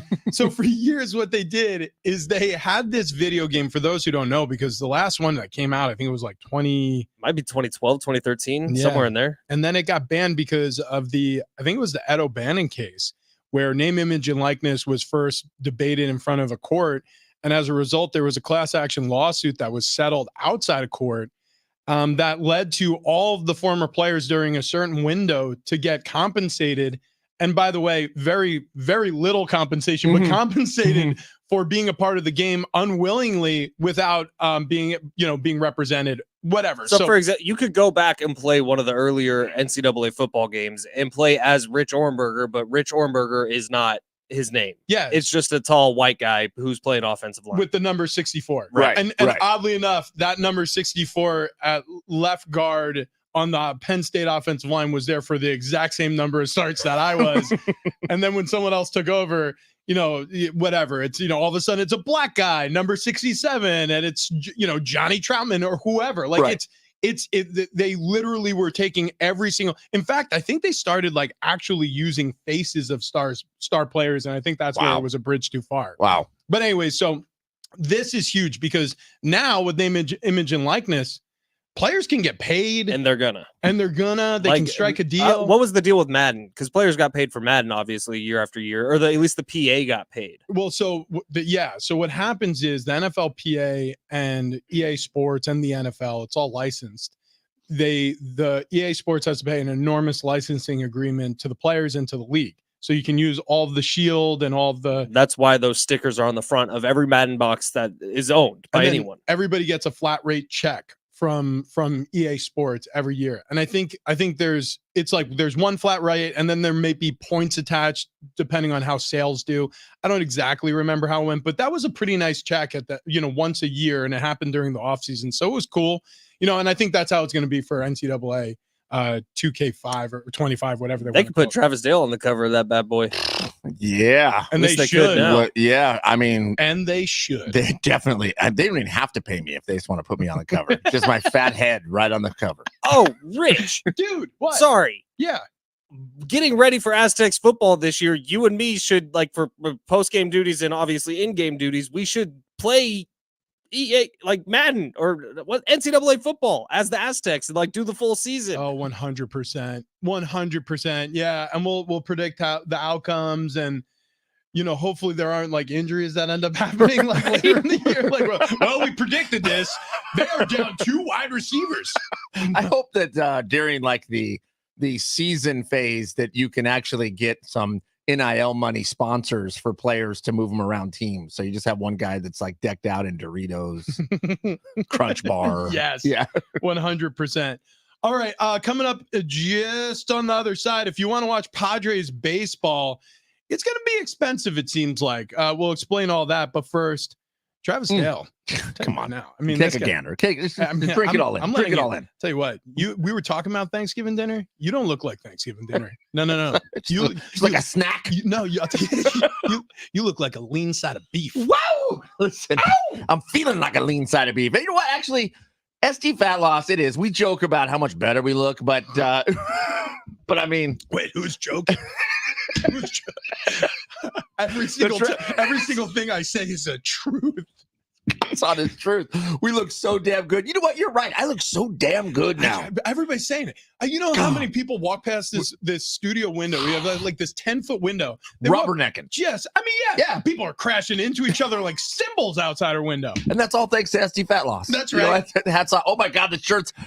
Let's just pop the top. He's popped the top again. He's completely shirtless in there. And So I don't tan. know how I'm going to make it through this read. Guys, my stretch marks went away. Wow, Wait, I used to have what? belly stretch marks. I don't anymore. Oh, really? those can Really? just They just go away? Gone. Wait, I think that works. Yeah. Well, anyways. No, Yeah, no. SD fat loss. They aren't gone yet. Yeah, listen, if you want to feel better and not just look better, that's where I was heading on this. Go to sdfatloss.com. They're gonna get you down on the weight, but it's gonna make you feel so much better. The aches and pains that you have when you walk around, the creaks and the groans, they start to go away when you start to lose some of that unwanted weight, and you're gonna lose the weight quickly. In fact, you're gonna lose 20 to 30 pounds in 8 weeks. That's the promise. That's what happened with all of us. 8 weeks, I lost 31 pounds. Rich over 35. Fletch is pushing 50 pounds lost here. SDFatLoss.com, it works. And it works without you having to exercise or count the points or the calories or drink some weird shake or eat some gross granola bar you don't want to eat. You're not going to have to do any of that. You're just going to follow the plan that Wayne and Chloe are going to put together for you. When you go to SDFatLoss.com, you'll schedule a free consultation. You'll talk with them. You can do it in person. You can do it online. You can do it over the phone. They're gonna find out your body type, your lifestyle, and they're gonna tailor something specifically for you to lose weight quickly. And then the best part is you're gonna keep that weight off. You don't want to do the yo-yo diets, the fad diets. You yo-yo, you lose weight, you gain it right back as soon as you're done with the fad diet. You're not gonna do that with SD Fat Loss. Go there right now, SDFatLoss.com. I promise you it works. All three of us are idiots. Yeah. We're so bad at this. 100%. And we lost a ton of weight and we Complete lost it idiots. fast. You can do it too. SD Fat Loss. We're now just smaller idiots. Be a smaller idiot like us. SDFatLoss.com.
It's hour 3 on Big Rich, TD, and Fletch. This update presented by the San Diego International Airport. We will start off here in the NFL, where the Chiefs have re-signed their defensive coordinator, Steve Spagnuolo, and the Niners fired their DC, Steve Wilkes, after just 1 year. Switching over to the NBA, Celtics becoming the third team in NBA history to have multiple 50-point wins in a season. They beat the Nets last night, 136-86.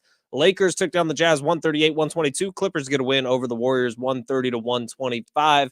Brian Dutcher Coach's show coming up tonight, 6 o'clock. John Schaefer, Coach Dutcher for a full hour. And Tiger Woods teeing off today at 9:25 at the Genesis Open. El Tigre is back. At San Diego International Airport, parking should be stress-free with the construction of the new terminal. Parking spaces are in high demand, so if you're traveling this season, make a parking reservation in advance. It's as easy as 123 at San Diego or at san.org/parking.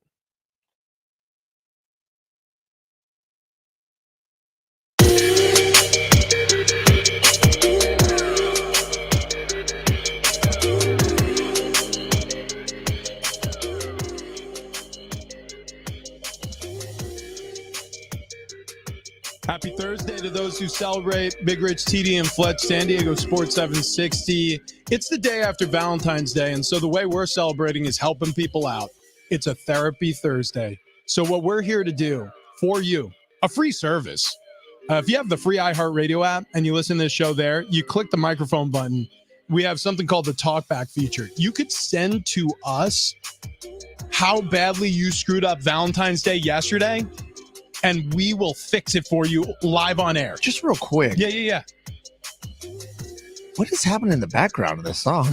I'll tell you what. This is setting the mood. Right. This is, right. Let me tell you what, if you enjoy Valentine's Day, how about a little Valentine's Day part deux? That's French for you.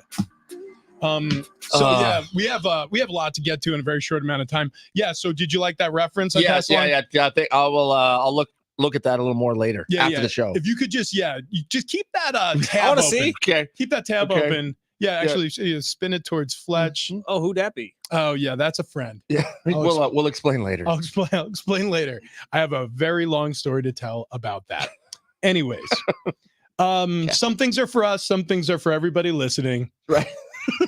Let's get that on the after show podcast. I'm gonna keep that on the DL. It's not exactly street legal, you dig?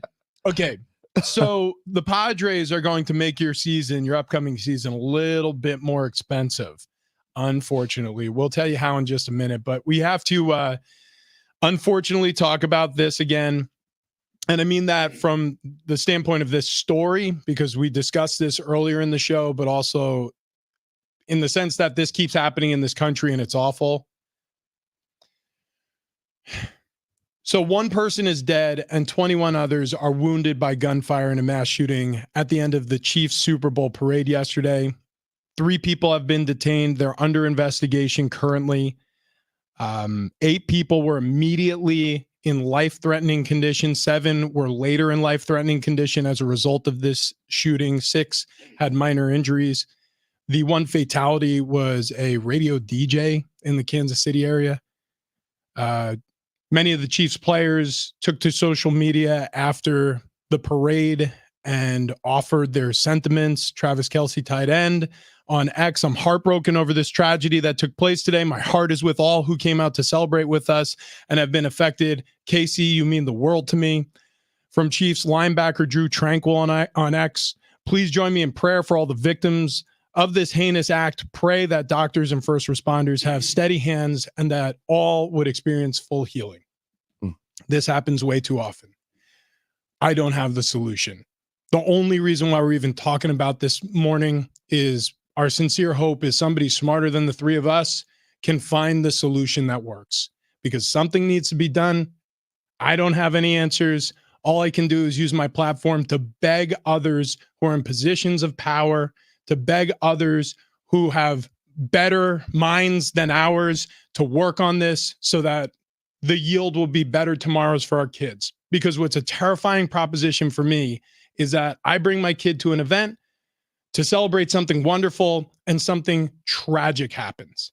So that's my plea. That's my hope. Thoughts and prayers are useless in this situation, although we offer those. We hope that everybody affected by this finds health and is able to move on from this as healthfully and happily as possible. But what an awful story to come out of something that was supposed to be great and something that was supposed to be celebratory. 1,000,000%. That's all spot on. An update as of 19 minutes ago, 20 minutes ago, update from the University Health on the parade victims. 2 remain in critical condition. 5 gunshot patients have been discharged. 3 out of 4 patients with non-gunshot injuries have been discharged. So look, this is something that beyond a gunshot wound will scar people for the rest of their lives. They will carry it with them forever. This is a horrible tragedy to put on humanity. This is a scar, a blemish now on what, like you said, Rich, which was supposed to be a celebration. The Chiefs and Chiefs fans should be excited, should be happy, should be touting another Super Bowl victory. And instead, now this will forever live as a scar at the end of a season. And it's absolutely unthinkable. It's something you can't hardly wrap your head around of how you could even fathom this happening. I mean, you're going to a effing parade, people. This is meant to be a time of celebration, and unfortunately, there are evil people in the world who do evil things. And I, again, with you, Rich, I don't know how you stop it. I don't know how you reel this in or change the mindset of someone. There is more probably problems that we need to unpack here. I don't know if it's a mental health problem. I don't know if there's some anger issue. I don't care. I want to see the people who were responsible for this fully brought to justice. And man, oh man, I wish I could talk about the justice that I'd like to see, because it sickens me. I'd say not that this would help any of the families of the victims or the victims themselves, but the 3 people that heroically tackled the person, the idiot that came in there with a gun. I like to think that that's what I would want to do in a situation like that. Who knows if I ever could. Your courage and bravery in that scenario, who knows how many more lives you actually saved. Inspiring. Absolutely. Well said, because it's heroes like the dad who was first in and tackling 3 random guys. Yeah. I mean, it's that type of stuff, man. There's good in this world, and I hope we see a lot more of it and a lot less of that nonsense that we saw yesterday at that parade. Okay. Well, and I do believe in my heart that there is so much more good in this world than there is bad. But hooey, man, when the bad rears its ugly head, this is what it looks like. So that was the bad. And trust me, that punctuated the day, and it ended that way. And obviously the reaction and the news coming out of Kansas City now has switched gears to, like you just updated us with, how survivors are doing. Before all that, and no easy segues out of something so serious, but before all that, Travis Kelce got to the Super Bowl stage after drinking the entire parade. Okay, so Travis Kelce, Taylor Swift's boyfriend, for anybody who's catching up. Oh, what? Are they dating?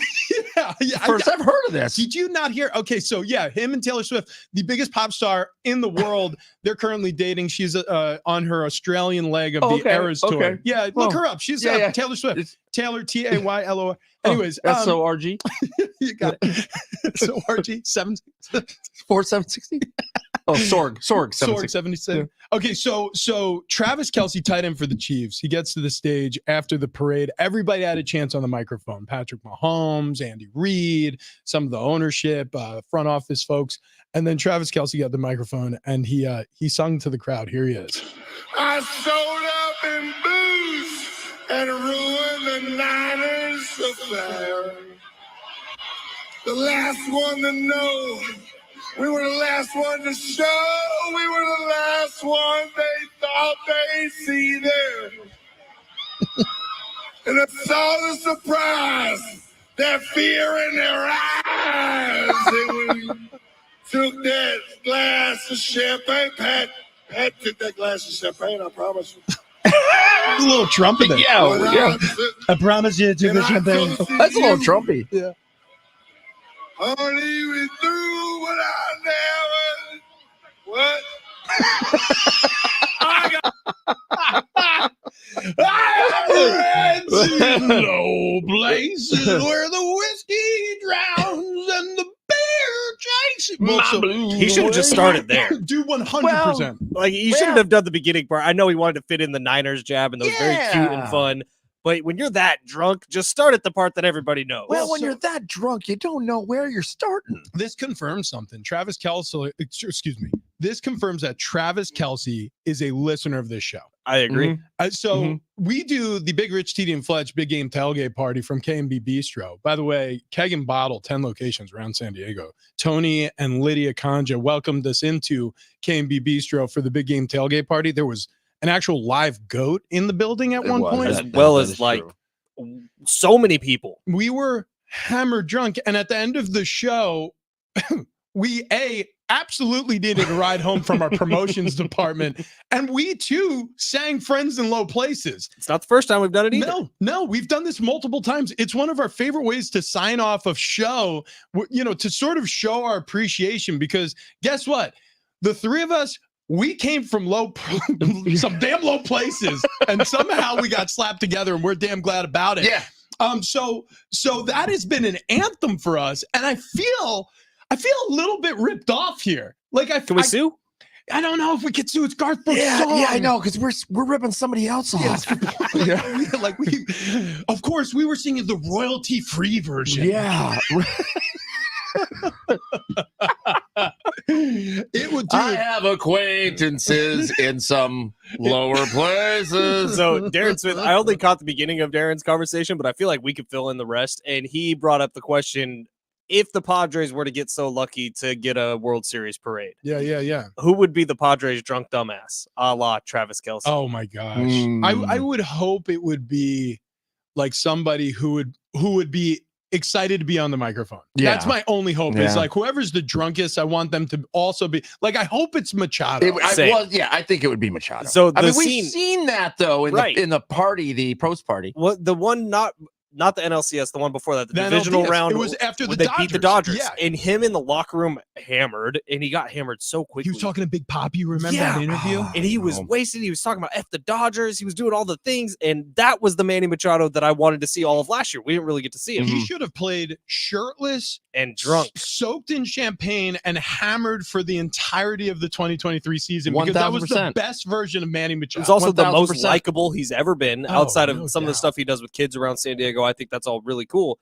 But when you talk about like likability and relatability, I thought Travis Kelce was very relatable there, actually, because we've all been there where we're in a moment where we have to make a speech at a wedding and we've already gotten hammered. How drunk does Hassan Kim have to be to sing Oh. Friends in Low Places? Oh my God. That would be my God. that would be the World Series. I mean, that's essentially a World. Hassan Kim. The other name Hassan Kim. that popped into my head Oh my gosh. was, what if Joe Musgrove got sloppy drunk? Because Joe kind of seems like he has it together when he's talking on the mic, but if you get sloppy Joe where he's falling over, I love the San Diego Padres. I should picture Joe Musgrove being the guy who like all of a sudden starts like outing things. Like he's like it's straight edge Joe, but he's been overserved. They start going, oh, I didn't like most of these guys. And I had my locker moved into the visitor locker room, but you know what?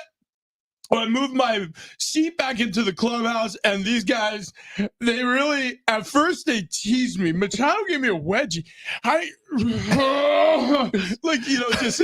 You can tell he's overserved when his ears get sweaty and red. Yeah. Yeah. And they're somewhere in the crowd. Buck Showalter is like, check his ears.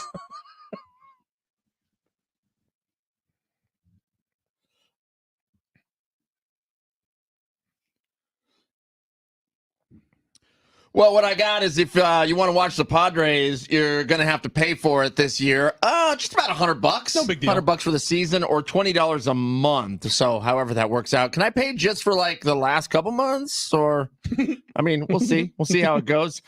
In golf, Tiger Woods tees off today at the Genesis Invitational. And I got to tell you guys, I'm pretty excited for a tournament that I believe is sponsored by Sega of America. So Don't think Not that's quite. no. Are That's you sure? It's more of a car thing, but I Well, we can't confirm that. We can't confirm that. Not yet. So just be on the lookout for any Sonic the Hedgehog appearances in the NBA. Things got heated in the Bay Area last night, early in the fourth quarter of the Clippers-Warrior game. A hard foul from Clippers Mason Plumlee led to both teams coming together on the court, eventually leading to the ejection of LA's head coach, Tyronn Lue. He was gone. He was out of there.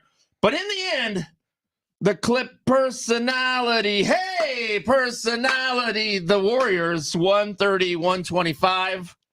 The lay curtains, the Jazz, 138-122. Oh, good Lord. Sacramento jam the Nuggets 102-98. Toe jam. The Maverick Ross, the Spurs 116-93. Maybach music. That's right. You wasn't with me shooting in the gym. That's right. The inconceivable, the Wizards 133-126. And of course, Princess Phoenix. Bride? Get the hell out. Wait. Of course, Phoenix University, the Pistons 116-100. I got to do a lap. Yes. All the way back to the Sega Genesis one. What? Sega. Thank you. Wow. Go grab your Game Gear while you're at it. Yeah.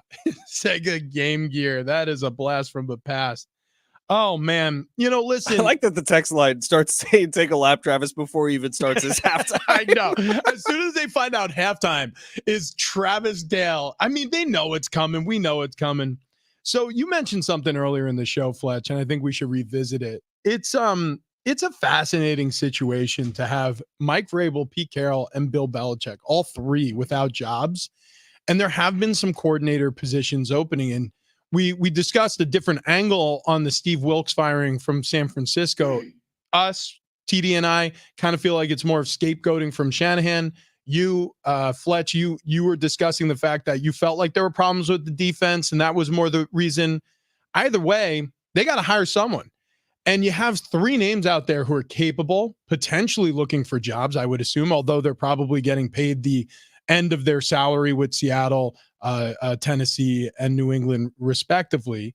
So I ask, any three of those guys? Any three? Could you potentially see them working in San Francisco? Any of them? I would take any of them. I think Mike Vrabel probably would work the best. Okay. Now, here's the tricky thing that's going on around football right now. 10 out of the last 10 Super Bowl champions have been offensive head coaches. So when you look at why those three don't have a job, that could be a reason for it. Now, all three of them deserve to have a job as a defensive coordinator. They would be the best in the league pretty much immediately. You can make an argument if they were to come in and be a defensive coordinator. But Mike Vrabel feels to me like he would match the personality of this Niners team the best. Guys. What? The Kansas City Chiefs as a whole listen to this show. What's going on now? Okay, so Diane Gotoga. Yeah. Okay, owner of Lucy the Big Game Goat. The Big Game Goat who came out to KMBB. Just informed me that not only is Travis Kelce listening, singing Friends in Low Places. Yeah. Isaiah Pacheco was in the parade with a goat. Dude, with a live goat. Dude, they literally took our Friday tailgate party show. What is going on? And they just repurposed it as a Chiefs parade celebrating a Super Bowl. What? Are you kidding me? Was this thing brought to you by Keg and Bottle, 10 locations all throughout San Diego County? There's one in Chicago, which is close to Missouri. Close. Oh my gosh. Wow.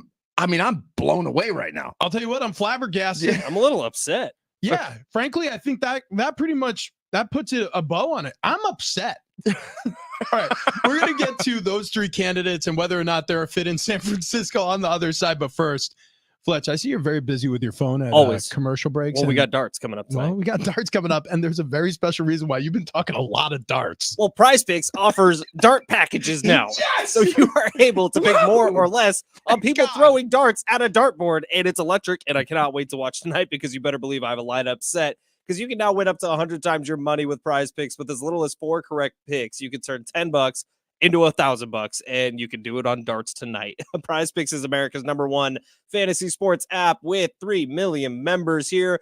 They're the easiest, the most exciting way to play daily fantasy sports because unlike those other apps on Prize Picks, it's just you against the numbers. There's no sharks, there's no competitive leagues. It's you picking more or less on 2 to 6 player stat projections, and you can watch the winnings roll in if you got the skills. And I don't know if I have the skills with darts, but I'm going to try it out, and I will get back to you tomorrow on how it goes. Also, Prize Picks, the only daily fantasy sports platform with an injury insurance policy. So if one of your players gets injured in the first half, you are able to reboot them for later on entry. Prize Picks offering weekly promotions. Yesterday, 2 days ago was Taco Tuesday. Tomorrow we got Flex Friday. Flex Friday is my absolute favorite one because you're essentially getting a free entry into Prize Picks, and it's the number one fantasy sports app on the continent for a reason, and that is because it's the best. PrizePicks.com/Fletch. Get yourself a first deposit match up to $100, or download the Prize Picks app today. Use promo code Fletch to get a first deposit match up to $100. Go NBA, go darts, go whatever you want. I'm getting ready to do my baseball season long pick 'em. Can't wait for that one as well. I'm putting way too much money on it. PrizePicks.com/Fletch. PrizePicks.com/Fletch. We'll be back with more Niners, Chiefs, defensive coordinators talk, and I'm probably going to get upset at the guys again.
This update presented by Fertilomes. Come and get it, slug and snail bait. We will begin here in Kansas City, where they have re-signed their defensive coordinator, Steve Spagnuolo. The Niners taking the opposite route. They fire their DC, Steve Wilkes, after just 1 year. In the NBA, Celtics become the third team in NBA history to have multiple 50-point wins in a season. They beat the Nets 136-86. Lakers took down the Jazz 138-122. Clippers get a win over the Warriors 130-125. Brian Dutcher Coach's Show coming up tonight. 6 o'clock, John Schaefer, Coach Dutcher, sit down for a full hour, getting you ready for the New Mexico game, which is coming up tomorrow, which we still have a pair of tickets to that game to give away on the show today. Tiger tees off this morning at 9:25 at the Genesis Invitational. Not a Sega thing. That is a car deal. Serving the last meal for slugs and snails, Fertilomes. Come and get it. Slug and snail bait protects your garden from those slimy pests. Easy to use, safe around pets. Find, come and get it at your favorite independent nursery or garden center. Make your piece of the planet a healthier place to live.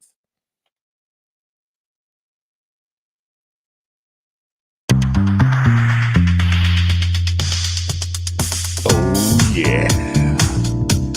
Big Rich, TD and Flash, San Diego Sports 760. Coming at you live on the airwaves here. We got a pair of tickets to go see Chicago at Earth, Wind, and Fire. It's going to be happening August 31st at the North Island Credit Union Amphitheater. If you'd like to purchase those tickets, head on over to livenation.com. Well, I think we have to dump that. Oh, What did you just say? it was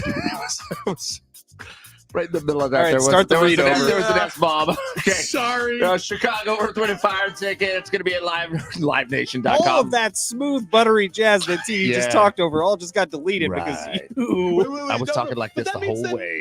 Nobody heard it. So So let's start over. wait, start Can we start the bet over? Start Okay, the hang bet. on. We got to start this over, guys. Okay, hang Here on. it is. Here we go. 5, 4, 3, 2. Oh, yeah. Big Rich, TD, and Fletch here, San Diego Sports 760. Coming at you live on the airwaves. We got Chicago tickets. Chicago. They're going to be with Earth, Wind, and Fire out of the North Island Credit Union Amphitheater, August 31st. You want to buy tickets? You'd like to purchase those? Head on over to livenation.com. That's where you'll pick that up. Go ahead and put a pair in the cart, or just keep tuning in right here, because I got a feeling. I got a fire burning inside. Holy Deep down. Chicago. Yeah. We're going to be giving those away here in the next few minutes. So write down this number, 877-7674. What'd you say? 760.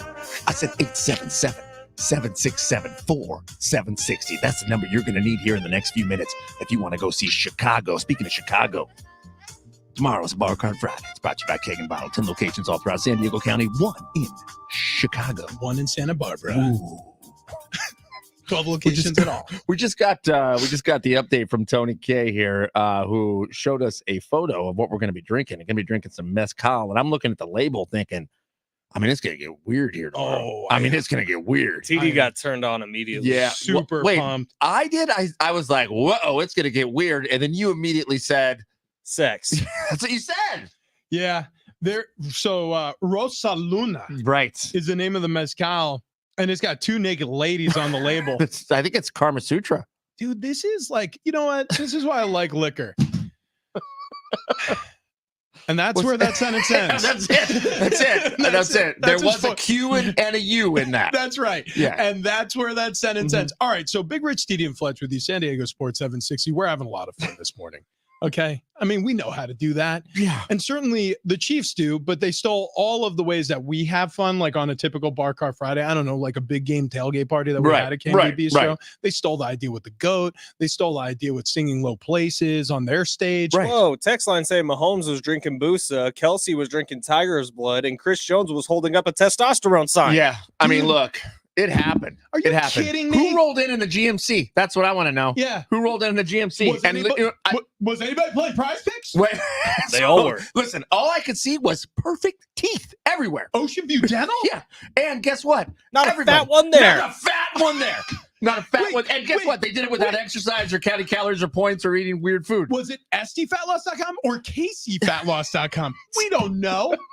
But it's not fair. Totally not Just fair. ripping off our show. Andy Reid kind of ruins that. Speaking of ripping off success, the San Francisco 49ers can do this, right?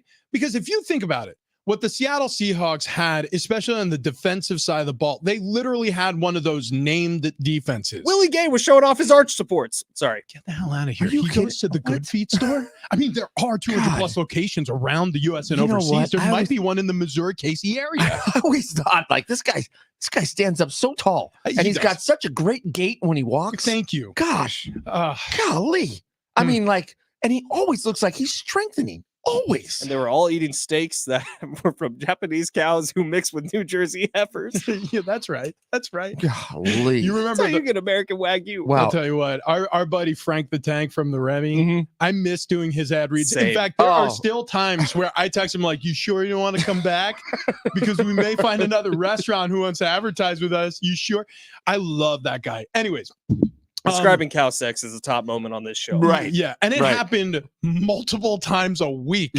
So you bring up Pete Carroll, right? Oh, yeah, yeah. And I'm telling you, Legion of Boom. I mean, we're talking Right, about but it's- Steel Curtain, the Purple People Eaters, the Legion of Boom. Like he Rival. he had a named defense. rivalry. Yeah, I get it. Like but it would be so weird. he I'm could here bring for it. all the trade secrets from Seattle to the 49ers. Now, would the Seahawks even allow that to happen? Would be my question. I don't know if because he's still under contract. Remember, he's like a special advisor now. Oh, that's right. Yeah, technically, he really can't do anything unless the Seahawks trade him. You're right. That is a dead end. There's no question Because you're not going to trade for a defensive coordinator. Nope. Now, You're- Mike Vrabel, who I believe just didn't re-sign with Signs, or did they actually fire No, him they with time fired him. left on you his got deal? let go.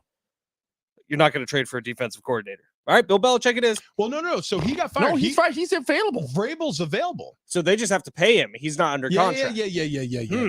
Yeah, but That's they my just- number one But choice. they just have to pay him a salary. They don't owe anybody or anything else. No, he's that's just it. he's just ready to be picked up. He's a free agent coach. So is Bill Belichick. They Right. both got fired by their organizations. Now, the Patriots one was weird because it was like it's a mutual parting of ways, which wouldn't have happened unless the Patriots wanted to part ways. Right. Yeah. Right. Also, the speech about 12 hours before that from Bill Belichick was he's a Patriot for life. He hopes he's back there tomorrow morning. Everything's hopefully on the up and up. And then bye. yeah. So that was not amicable. No. But so yeah, Vrabel though, and I'm starting to see like, now what happens always, and this always happens, and I actually appreciate it a lot, is the fan sites start speculating first. They're doing the Belichick thing. Well, a lot of them are doing Belichick. I'm starting to see Vrabel emerge as like one of the fan favorite speculative hires here for the defense coordinator role.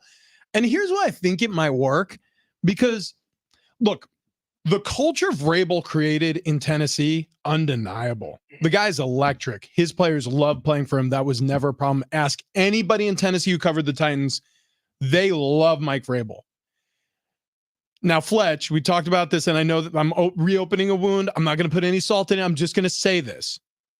Kyle Shanahan is one of those coaches who's had the track record is what it is in big games. That's all I'm going to say about that part of it. Mike Vrabel, as a defensive coordinator hire, if things go sideways with Shanahan, could segue nicely into a head coaching sure. job. Okay. I'm not saying I That's all haven't thought about it. Like Yeah. there was a graphic up on one of these shows that was like, "Is Kyle Shanahan on the hot seat?" I don't think I have to.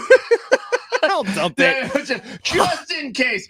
I think Seat. I think he said cheat. Yeah, I But- think I said sheet yeah. actually.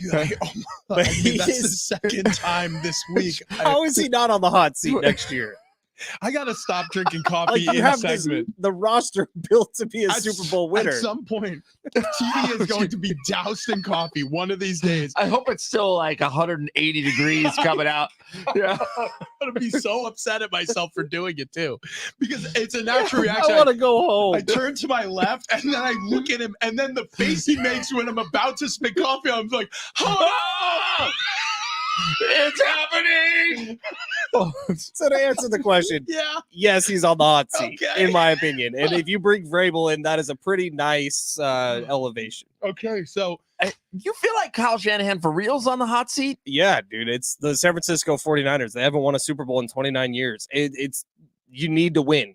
Yeah, I mean, but is it hot in that hot seat? Going into next warm. season. here's what it feels like. Here's what it feels like to me. Not the same, but similar. Not the same, but similar. Mike McCarthy in Dallas. So much success. So Mhm. much success. But there's a certain point you can't get over the hump. And for him, it's just playoffs. But right. For Kyle Shanahan, it's Super Bowl. And it's like so much success, even postseason success. But for whatever reason, he can't get over the hump. So I'm not saying Mike McCarthy and Kyle Shanahan are the same. They're not, but they are similar situation-wise, where Mike McCarthy needs to get to a championship game or better in order to keep his job next season. I'm convinced of that. Kyle Shanahan needs to win a damn Super Bowl. Yeah. Otherwise, it's going to be one of those situations. Hottest seat in the NFL coaches right now. They all got fired. Yeah, well, I think there's one. To me, top of the list is Mike Tomlin. Interesting. I think Mike Tomlin's hot because of some of the comments that were made. I think that would be ready to see something different. As much his decision as the Steelers' decision, though. Same state, different team. Sirianni. Mm-hmm. Philadelphia Eagles head coach, because they got off to a 10-1 start, but nobody believed they were that good. And then they just went in the tank. Yeah. And then they lost to Tampa Bay in the wild card. Right. Thank God. Otherwise, I'd be eating that chip by myself. Mike McCarthy, that seat doesn't feel like it's hot. That's a go, no go. That is, I mean, if it doesn't happen, you are gone. Speaking of go, no go, and we have bottom of the barrel coming up to cap off this electric radio show that we've been doing all day. Big Rich, Teeny, and Fletch, San Diego Sports 760. Dump twice in one segment. Hashtag that. That may be the first time we've done that. That's a double dumper. Yeah. That's pretty good. Here's what I want everybody Didn't you to make that for coffee? Oh, a Colombian double bag? The Colombian double bagger, also known as the double dumper. Which most mornings I don't need anymore. I don't need the extra caffeine. Why, do you ask? Because of the Man Zone at Golden Triangle Plastic Surgery. So I went in and I met with medical director, Dr. Roy David, who also happens to be a double board certified plastic surgeon at the Man Zone, themanzone.com, if you want to check out their website. And I suggest you do. And the reason why I don't need as much energy in the morning, well, it's because I'm on testosterone replacement therapy. Why would a 37, now 38, as of yesterday, year old, be on testosterone replacement therapy? I'm glad you asked that question as well. The reason was I went in and got tested because a friend of mine, I was just having a chat, catching up, talking about how, life, how's life? I was like, man, I'll tell you what, like, I got to get back in the gym, but I'll be honest with you. I'm the guy who's sitting in the parking lot looking at his phone, really dreading walking into the gym. And then sometimes I just drive away. Sometimes I can't will myself to even put my shoes on. I just don't want to work out anymore. I've kind of lost the feeling of wanting to do that. And there's a lot of mornings I'm waking up feeling sluggish. I'm just like, I guess I'm getting older. And it was a weird thing to say because I'm not old. I don't feel old. I certainly don't think I look all that old, but I was definitely like, I don't know, slowing down. And so I go to the Man Zone, I get my testosterone checked, and I'm in the low average range of testosterone. So I wanted to get those numbers boosted up. And Dr. Roy David and his team, they're geniuses over there. They really helped me out. They got me dialed in perfectly. The dose worked immediately. I got retested in a month, and my testosterone is now in the higher range of average. I feel great. I feel like my life has kind of been handed back to me. I was going through like brain fog and stuff like that. It took me a while to wake up in the morning. It's weird when you feel that way and you can't shake it. It's like being in a funk. So anybody out there who's experiencing things like that, or if your problem's in the bedroom, like maybe you're having some libido issues, look, as we get older, stuff like that happens. It's nothing to be embarrassed about because you can reclaim your youth, your vigor. You got to go to themanzone.com to check this out. Free consultation. You go in there, you listen to them, they test your testosterone, they find out where your levels are at, and then you could be off to the races with a healthier person in the mirror. So if you're in your 40s, 50s, 60s, this is absolutely something you should do at least once a year. Get your testosterone checked. If you're in your late 30s like me, I suggest it as well. It's not too early to start. Head over to themanzone.com. That's themanzone.com. And if you want to win this pair of tickets to Chicago and Earth, Wind & Fire, TD, yeah, what do our listeners have to do right now? Call right now, 877-767-4760, 877-SORG-760. That's the number you need. What color do you want them to be, Rich? Caller number 5. That's right. You heard that straight from Richard's mouth. Color.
Hey, it's Big Rich for SDFatLoss.com. I was struggling with the words because, frankly, I'm not struggling with the results. I'm feeling good about those. The SDFatLoss.com, the way this whole thing works and how it's worked for all three of us on this show is you go to the website, you set up a free chat with Wayne and Chloe, your weight loss team. They're going to explain to you the whole program. You're going to get onboarded. If you want to sign up with their app, they can keep tabs on how you're doing with weight loss and, your diet journal, stuff like that. If you don't want to do it that way, they offer, a paper manual that you can follow. If you don't want to follow that, you can message or reach out to them as much as you want. Like, they give you options and they curtail it to your lifestyle or what's best for you to lose the weight. And they hold you accountable. Awesome. We tried to do this on our own. We failed because of zero accountability. Well, yeah. Well, we and a number of things, but that was one of them. We tried our hardest to hold each other accountable. And what it ended up being, this is no BS. What it ended up being is the three of us just sort of like laughing at how far off the rails we were going on almost a nightly basis. Right. Like, yeah, I was trying to be good tonight, but whoops, I ran into this beer and glug, glug, glug, glug, glug.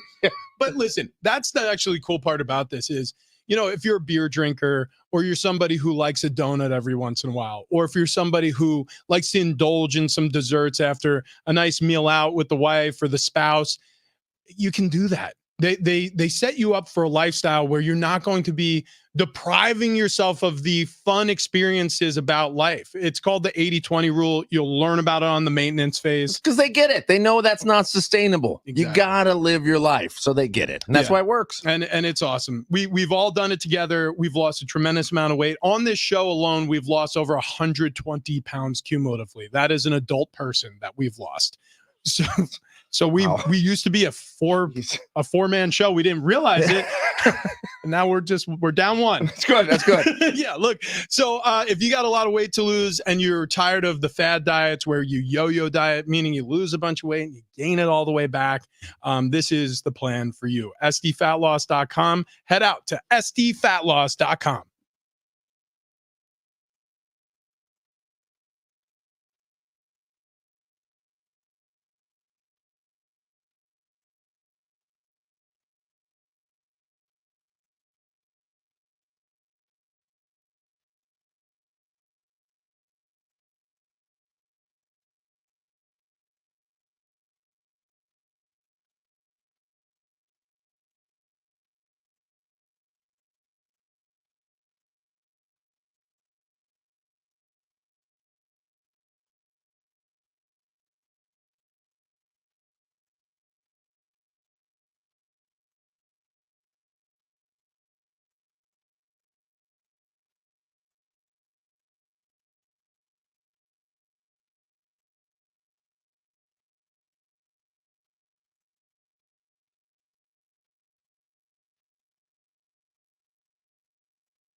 Big Rich, TD, and Fletch, San Diego Sports 760 just gave away those Chicago Earth, Wind, and Fire tickets. Again, we've been asking listeners all day long if they had a Valentine's Day nightmare, if they wanted to send it to us on the Talkback feature. If you don't have the free iHeartRadio app, download it.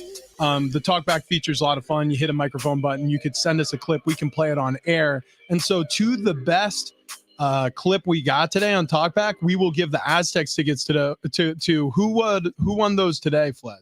Let's say it's Peter, the first one we got today. Okay, all right. Yeah, Peter, who had a late day at work, missed Valentine's Day, and the advice we gave him is very simple. You just get a box of chocolates and you cut a hole in that box. That was the best advice we could come up with. It's good advice. It's good advice. And you take it from there. Anyways. Let us know how that goes tonight for you, Peter. Right. Yeah. If you could hit the talk back button tomorrow and let us know how that all goes, we'd appreciate it. We have bottom of the barrel here in just a moment. Fletch, we started off the show. We kind of poked at your ribs, found the soft spots, and then we built you back up. How do you feel now? Do you feel better about the 49ers? you feel okay? I feel She fine said it about was the silent. 49ers. It And was honestly, silent. I was fine coming in today, and then I don't know what you were doing, just trying to like. Yeah, but I got to tell you, it didn't really take much for you to not feel fine. Are you okay with us now?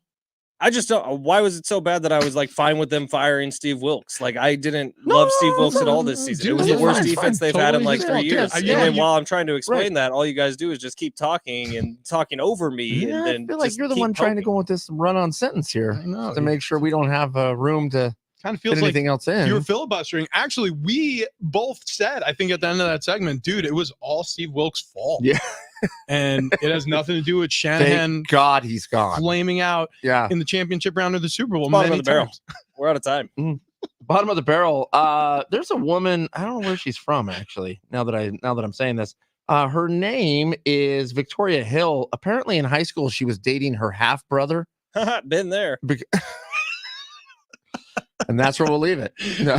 That's all the time we have No, today. Big Rich Cheated Fletch. Apparently, there was some doctor who was artificially inseminating women. Oh, not been there. Yeah, and turns out she was dating her half brother in high school. She didn't know till later in life. I mean, looking at her, I probably would have dated her. I'll tell you right now, if I'm her half brother, the other half is the one dating her, as far as I'm concerned. I'm just Okay, so they didn't know that they were doing it. No, she didn't know. She That didn't know seems till way later. better to me than the alternative. You mean like where you're like, it's only half. Yeah, or like the people who date their cousin. Yeah, but like that's a large swath of this country. Right. Like, she's Right. hot. Yeah, I mean, like, you know. People already unhappy with their Apple Vision Pros. Yeah, I saw Zuckerberg slamming them online, and but he's trying to promote his product. Yeah, he's saying that his product is far superior for $500 than their $3,500 headsets. Interesting. But his product doesn't quite do the same things yet. At least I'm sure it will. We'll get to that point. But people saying it's making them sick. There's bursted blood vessels from people trying to. So I have one of the VR goggles? Yeah. What's the Facebook one? Quest. Yeah, I have one of those. I Which think. one? Quest 3 is supposed to be the best one. I don't know. I'll bring it in. You can play with it. I would love it's to. pretty cool. It makes me sick. I can't wait. I'm gonna Yeah. mess with your bookmarks. Like I've go nuts. I haven't messed around with it too much. so. Hopefully, Caleb hasn't had those. Wait, Yeah. so it's the Facebook Quest? Is that what it's Yeah, called? and I forget. Meta Quest. Yeah, something like that. Can you like No, I think it's called Oculus. It's an Oculus. Can you poke people? Yeah. Like you can on Facebook? That's all I do is poke. That's all I do is poke people. Speaking of poking people, Golden Triangle Plastic Surgery, the Man Zone. Okay. If you I can't even segue the way I want to into this ad read, so I'm just going to give it to you straight, folks. Golden Triangle Plastic Surgery, the Man Zone. Dr. Roy David, double board certified plastic surgeon. He is the medical director over there, and he's a life changer for me specifically. So I'm in my late 30s. Testosterone treatment was not something I was expecting. I didn't have any of like the obvious signs, right? I had tiredness and I had a lack of enthusiasm about working out. I had some brain fog, and I had a former teammate of mine say, no, buddy, like you should probably have your testosterone treated or tested and then get treatment, because that's exactly what I was experiencing. And it's changed my life. So I went into the Man Zone. I got tested. I found out I was in the low average range. And after 5 months of working with these great people at the Man Zone, I've been boosted back up to where I'm supposed to be. If your problems are different, like say you have issues with your libido, you know, you're not feeling up for the task, right? There's issues in the bedroom. Don't be ashamed of that. It happens to people. Go to the Man Zone, get your testosterone checked. If you're in your 40s, your 50s, or your 60s, this is something that should be a part of your annual physical visits anyways. Themanzone.com for more information. That's themanzone.com. Absolutely awesome service provided over there. Fletch, who do we thank today? You two, Peter, Paris, Talkback People, Roadies, Dogs, Hangers, Bangers, and we'll see you tomorrow with Bar Car Friday. Tony Condra bringing in, what was the brand of naked ladies? Rosa Luna. Ooh, Can't wait. yeah. I believe that means pink moon. I think you are correct. Yeah, it's a little See you messed all up. Yeah. All right, third's next.